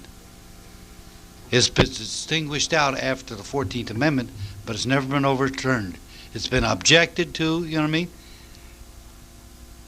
But it's never been overturned. It's still valid law. And I did an argument on the radio talk show with a college professor over this, you know, and he said, well, you're using old state law. I says, well, using old state law is what state, it's never been overturned, it's still valid. The United States Supreme Court goes all the way back to the Magna Carta. One time it went back to the 12th century in one of their pleadings. So they use old law, and they say, well, that's old law. Then you turn around and ask them, you know what I mean? Does court cases have an expiration date? No court has an expiration date, and very rarely are court cases ever overturned. They're distinguished out and reinterpreted, but they're never overturned. You got one court case that says every citizen has a right to build a home on his own land. And you got another court case that says no resident has a right to build a home on his own property. Did this one, this is a newer case, did this one overturn this one? No, because this one's talking about resident, which is an alien, and property. This one's called citizen and land. They use the right terminology. See, so once you understand the sequence of events and the right terminology, you're home free.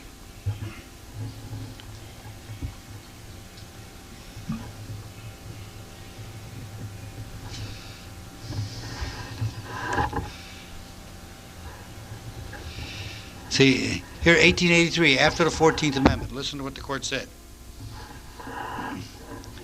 This is McDonald, McDonel versus State. May 1883, 90 Indiana 320. Repeating, 90, Indiana 320. The evidence of bushing on his void diary showed that although he was not a citizen of the United States, he was a citizen and a voter of the state under Section 2 of Article 2 of our state constitution. One may be a citizen of a state and yet not be a citizen of the United States. And they said this in 1966, Crossy versus Board of Elections, electors. There's a whole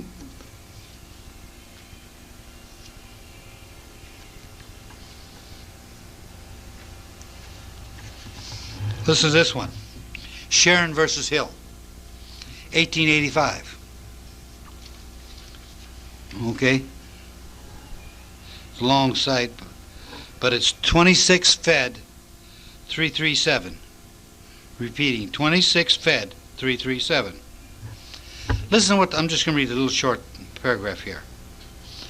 The 14th Amendment does not make a resident in a state a citizen of such state, unless he intends by residence therein to become a citizen. Citizenship and residence, has often been declared by the courts, are not controvertible terms. One are not the same as the other. Citizenship and residence. Remember the first thing I did in elementary elements of law, you know what I mean?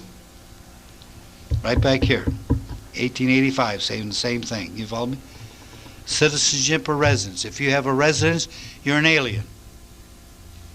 I don't have a residence, I have a home. Legal distinction being made. So be very wary of your words that you use. Because if you use the wrong words, like the cop's going to ask you, right off the bat, where's your residence? I don't have a residence, I have a home. And he said, well, that's a residence.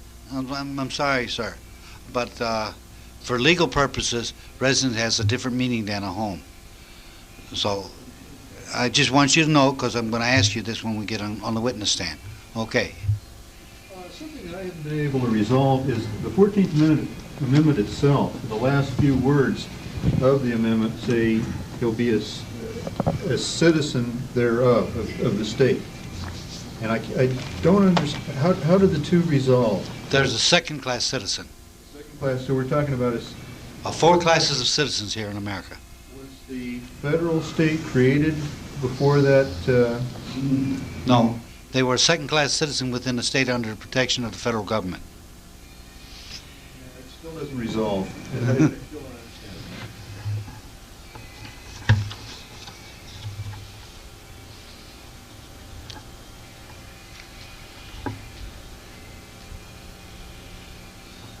Here's another good one. Wadley versus Newhall. W-A-D-L-E-I-G-H versus Newhall. 1905. Same year I was born. The rights, privileges, and immunities which the 14th Amendment for its affordments were designed to protect are such as belong to citizens of the United States as such, and not for citizens of a state. So a state citizen has no civil rights. Title 42 doesn't apply to any state citizen. It's very simple, 1905. Got a whole, Maxwell versus Dole, you know what I mean? There's thousands of court cases that say what we are.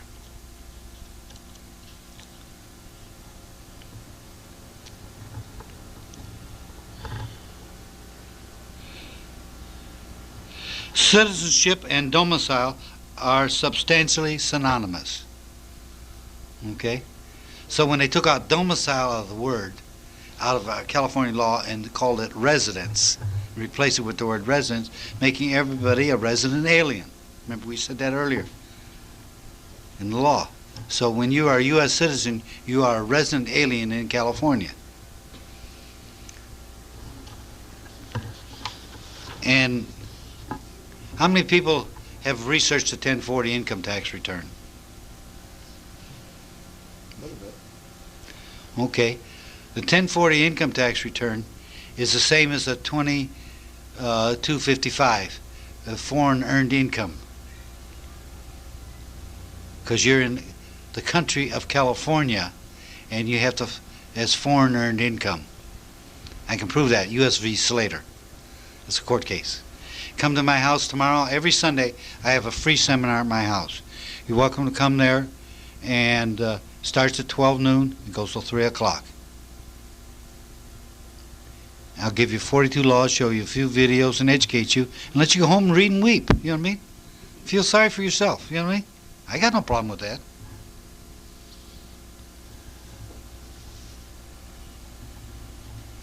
See, here's 1949. Oh, for the audio tape? Yeah. My phone number at home, if you call me in the morning after 9, I'll be glad to give you directions on how to get to my house.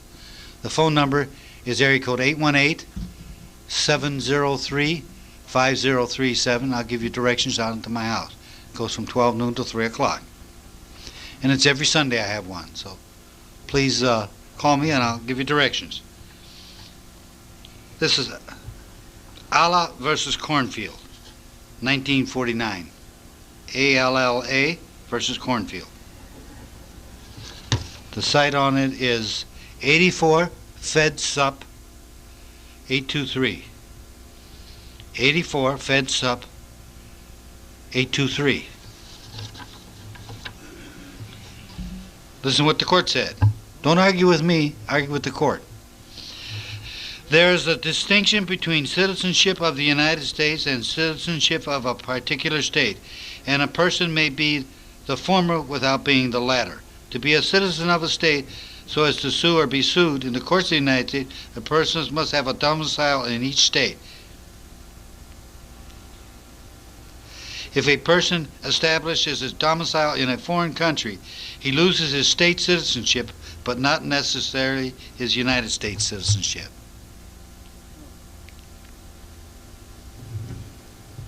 So which citizenship are they referring to in the United States citizenship under the 14th Amendment? You'd be protected under your passport. But not a 14th Amendment citizenship. Yeah. No, you'd be under the original Constitution.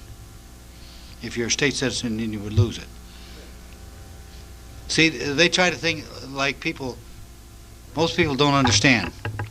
There are two citizens of the United States. Which one are you talking about? The one in the Constitution or the one under the 14th Amendment? Always ask for clarification.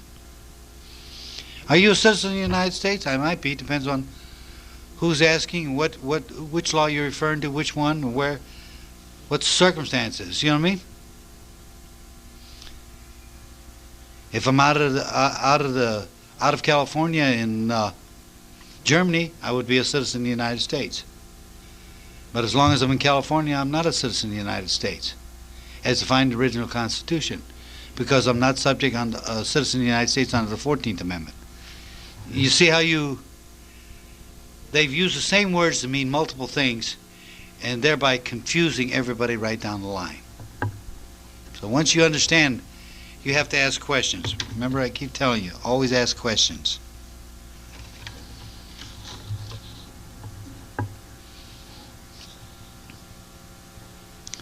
Okay. Here's 1953. Listen to what the court said in 1953. They repeated the same paragraph again in 1997. Kitchens versus Steele, 1953. The site on it is 112 FedSup 383.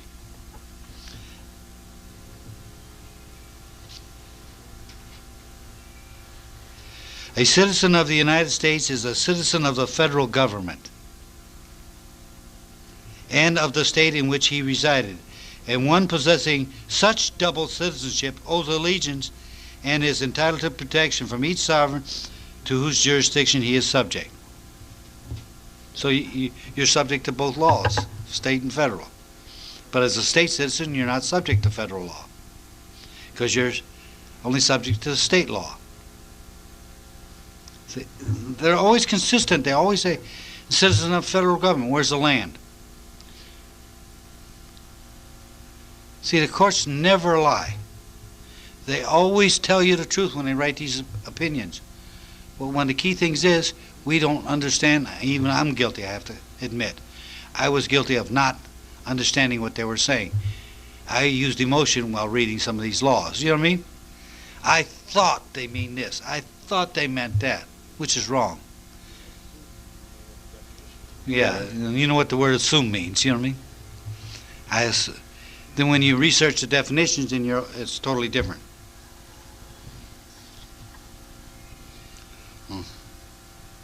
What's the 1997 case that you were just... Jones versus Temmer. Oh. I give that out tomorrow.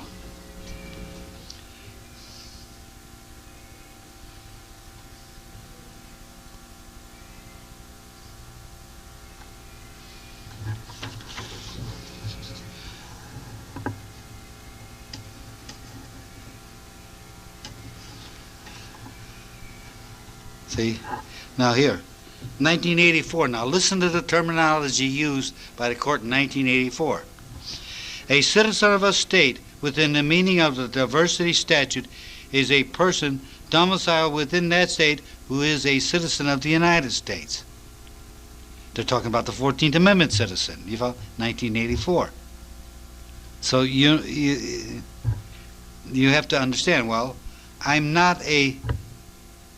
See, like, I would be, say I was going to take him he's a good U.S. citizen. I'm going to take him in the federal court. I could take him in the federal court on the diversity. He's a citizen of the United States and I'm a state citizen. That's the diversity. You follow me? And I could bring him up under common law, state common law, because he's a U.S. citizen. And under the diversity clause. See, when you use the diversity clause, you can bring the state constitution in the court. And state constitution is common law in federal court. See, the federal court has no common law. Only the state citizen can bring it into the state constitution.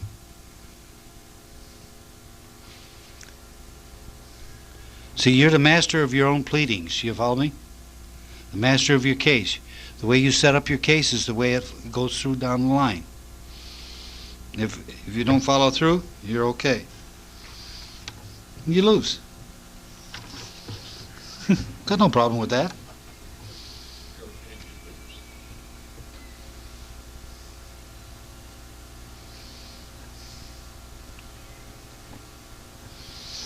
Here's another one. As a general rule, it is presumed, until the contrary is shown, that every person is a citizen of the country which he resides. Further, citizenship, once granted, is presumably retained unless voluntarily relinquished, and the burden rests upon one alleging a change of citizenship and allegiance to establish the fact. That's why when we do our citizenship, we do oath of allegiance and etc. You know what I mean?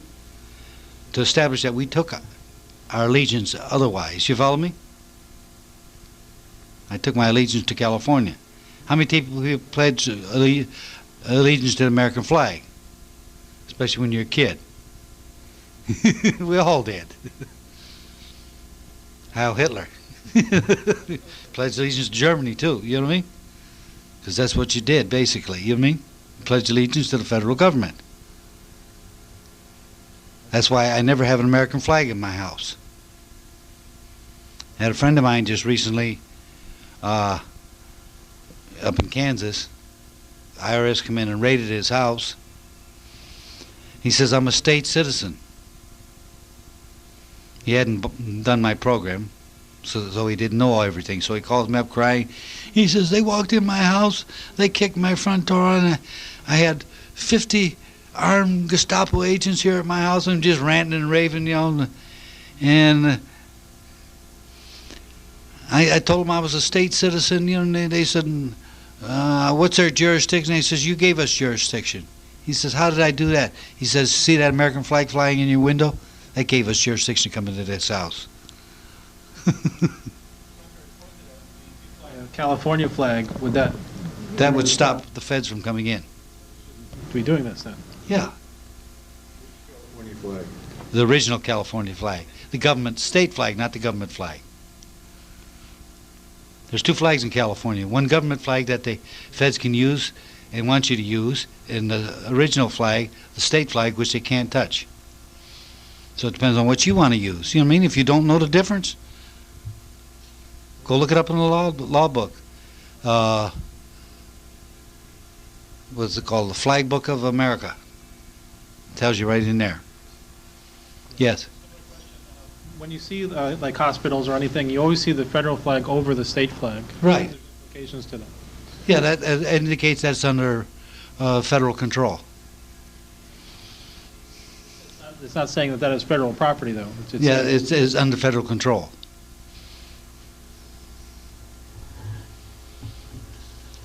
See, there's two sets of laws in every book. One for U.S. citizen, one for state citizen. And you have to know the difference. If you don't know the difference, we're hurting.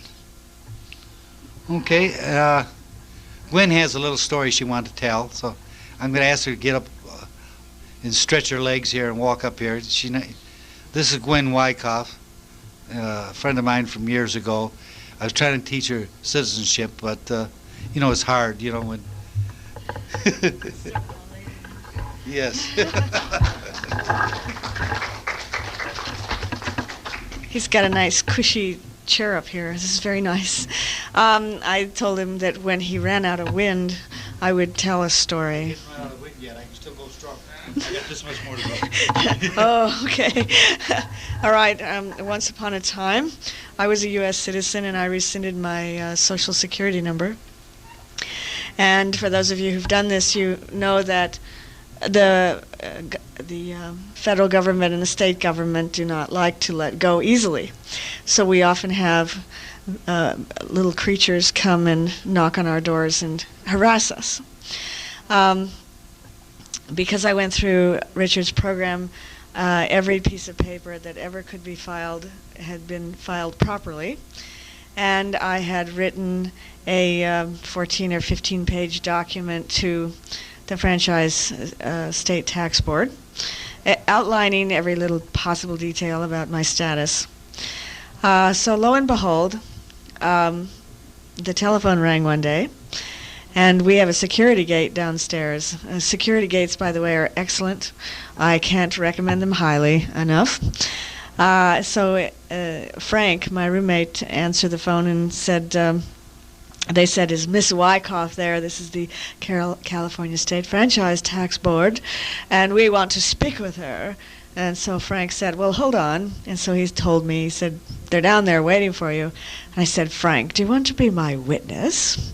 And he said, "Oh, yes." And so we went down and, of course, spoke to the agent on the street. You know, you never let them into your house. And she's had this great big computer printout. It was about that thick. I guess she was going all day long harassing people. And she said, "You have not paid your taxes." And I said, "I don't believe that your agency has answered my correspondence." And she said, "You are a tax protester." I said, "I am not a tax protester. You have not answered the documentation." I said, "Don't you have it there? Didn't your boss send you over with the documentation? I'd really like to have an answer." And she got kind of nervous, and she was looking through this great big computer printout. She says, "Well, I don't have any documentation." I said, "You mean you didn't come here to answer my letter?" And she said, "No, I guess not." And I said, "Let me tell you something. Somebody in your agency is out to get you. They wanted you to be embarrassed." And I said, "You must not have friends in high places. They would never send you out to harass me."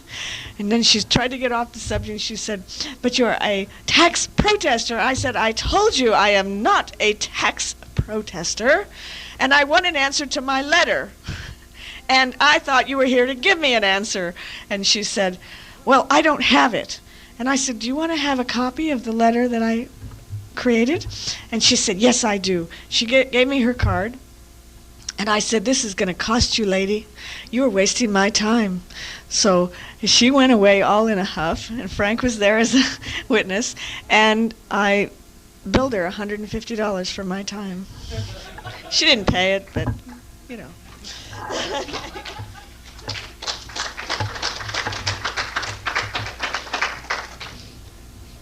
See, if you do your paperwork right, that's what I've been saying from day one, always do everything by paperwork, you know what I mean? Because you're going to get very nervous at the last minute. Do you follow me? And try to understand that you're the boss. And Gwen feels empowered, you know, once, like the Board of Equalization, she harassing her for some stuff. And I said, well, ask them for pay. Tell them you refuse to volunteer your services and you want to get be paid for collecting taxes, sales tax. So she wrote and asked for an appointment as a tax collector, asked them how much she was going to get paid. They never did answer, did they? They left her alone. Because if you ask for it, you know what I mean? They can't give it to you, you follow me? And you're not going to volunteer your services. They don't volunteer their services. So ask for it, you know what I mean? What it is, you know what I mean? You're a businessman, ask for your appointment, you know what I mean? As a tax collector, you know? And they refuse to give it to them. Well, they refuse to give me an appointment. I asked for it. Here's my letter. And I don't volunteer my services. I told them I would collect, and this is what the pay I wanted. I told them I would collect their taxes, but I would bill them $150 an hour for collecting taxes and maintaining books and records for them. If they want to pay me, fine. If they don't, that's okay. I won't do it. But put the burden back on them. I don't know how many people around here like to push wheelbarrows full of rocks uphill. I don't like to push wheelbarrows full of rocks uphill. I like to take the rocks out of my wheelbarrow, put it in the government's wheelbarrow, and I go uphill with an empty wheelbarrow and let them push all the rocks. Take the rocks out of your wheelbarrow and put it in theirs. And once you learn how to do that, they're going to leave you alone, basically. They're going to send you a letter, harass you a little bit now and then. But learn how to ask questions, write letters. Because it's the government's job to answer your questions, and they don't like to answer questions. I got a bunch of good questions I like to ask, you know what I mean? But they won't put me in a position where I can ask them. So I got to find other people to ask them.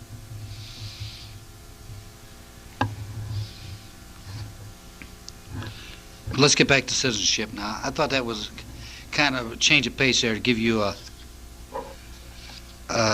thing.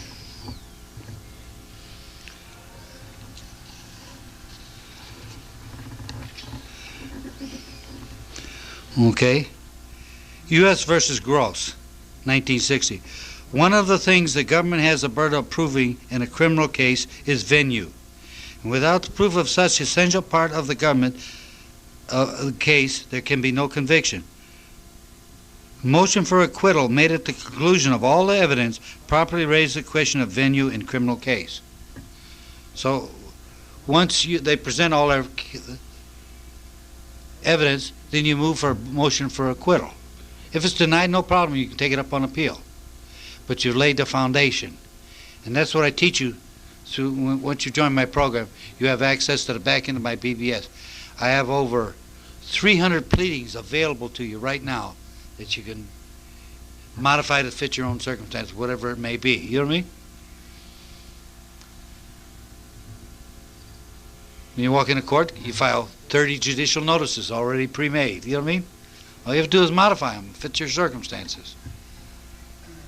They don't like that. I know. I've heard them squeal like pigs about that. Yes. They don't like that because they got to do their work. You know what I mean? They want the job, let them do their work.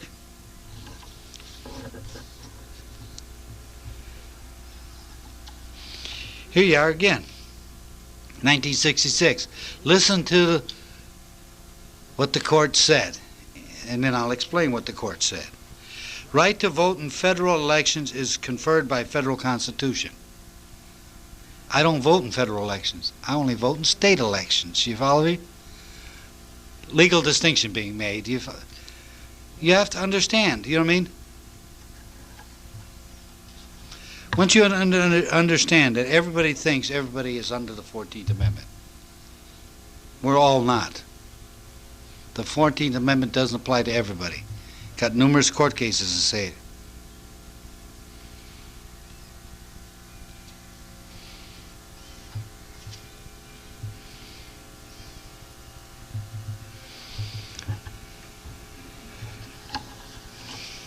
It's a draft law case I'm going to use in Texas.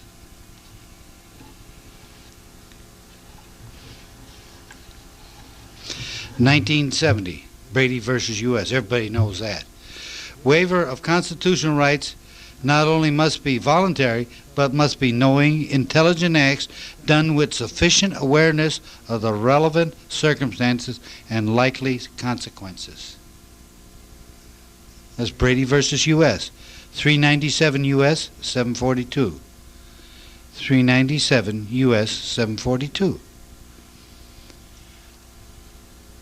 How many people were told when they got their driver's license and they were now doing waiving up all their rights, giving up all their rights, that they're now a resident alien in the state when you got your driver's license? I was never told that. And you can prove that it's a commercial license very easily. Become a taxi cab driver, you don't have to have a chauffeur's license anymore. A regular driver's license is sufficient. You used to have a chauffeur's license, a commercial license, and an operator's license. There was 3. So in 1959 they rolled them all into one. So if you're a taxi cab driver, you have a regular driver's license. That allows you. That's commercial.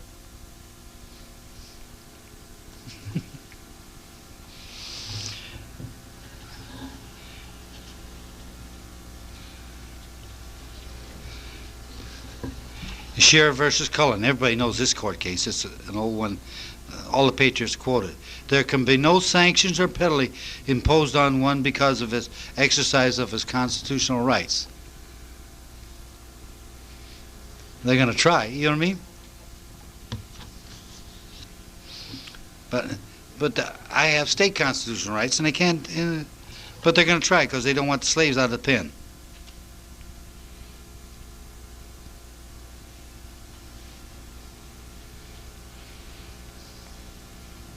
Here's a good one that I really like. Remember I said earlier, anytime you sign a W-4, it's an admission you work for the federal government. Now here's one that says basically the same thing. Expression of political belief is not a defense to supplying false information on withholding exemption order. You cannot ever sign a W-4 under any circumstances. To do so throws you right back in the sheep pen.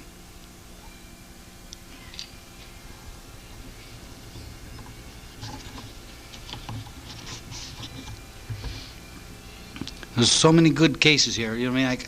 I could go on for a whole week. It's just in this one book.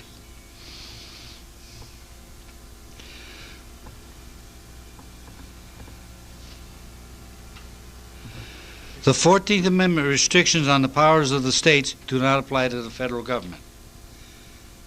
The restrictions in the 14th Amendment only apply to the states. The 14th Amendment does not apply to the federal government. What does apply to the federal government? Yeah, the Fifth Amendment. The restrictions of the Fifth Amendment to the federal Constitution applies to the federal government.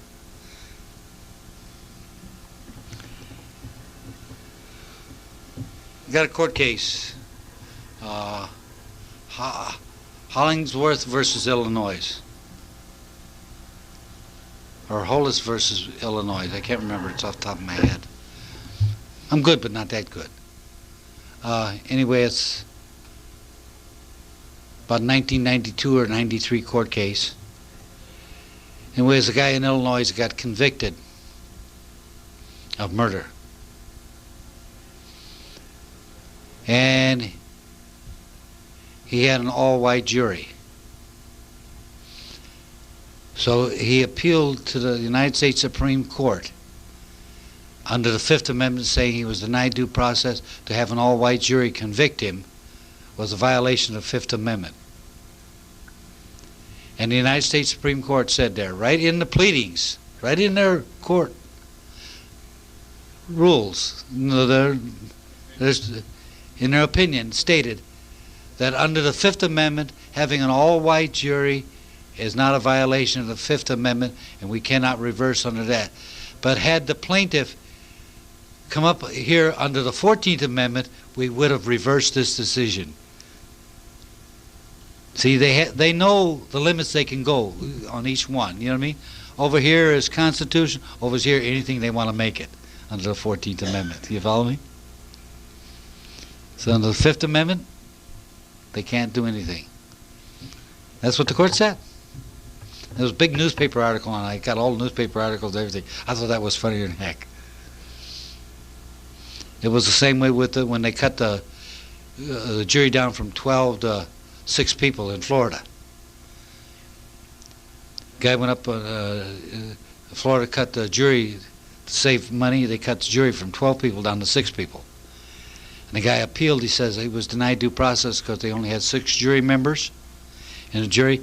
He says under the 14th Amendment I was denied due process. And the court says no. Under the 14th Amendment you can have as little as 3 people sitting on the jury.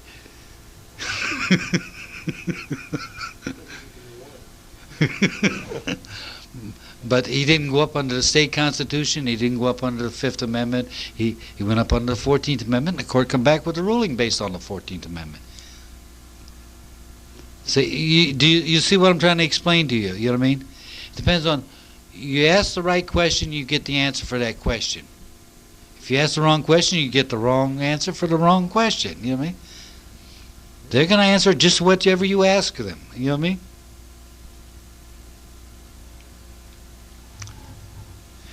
Well, it's 10 o'clock, and let's adjourn up to the restaurant, and we will have coffee and dessert up there, and we'll chat some more, and I'll talk to anybody who wants to talk to me up there. We'll have coffee and dessert. We have to be up there so we can clean the room here. And thank you very much for coming here, ladies and gentlemen, and enjoyed it. Anybody wants to make an extra donation at the door? That tape's off, right? Anybody wants to make an extra donation at the door? How about the hotel bill? I'd appreciate it.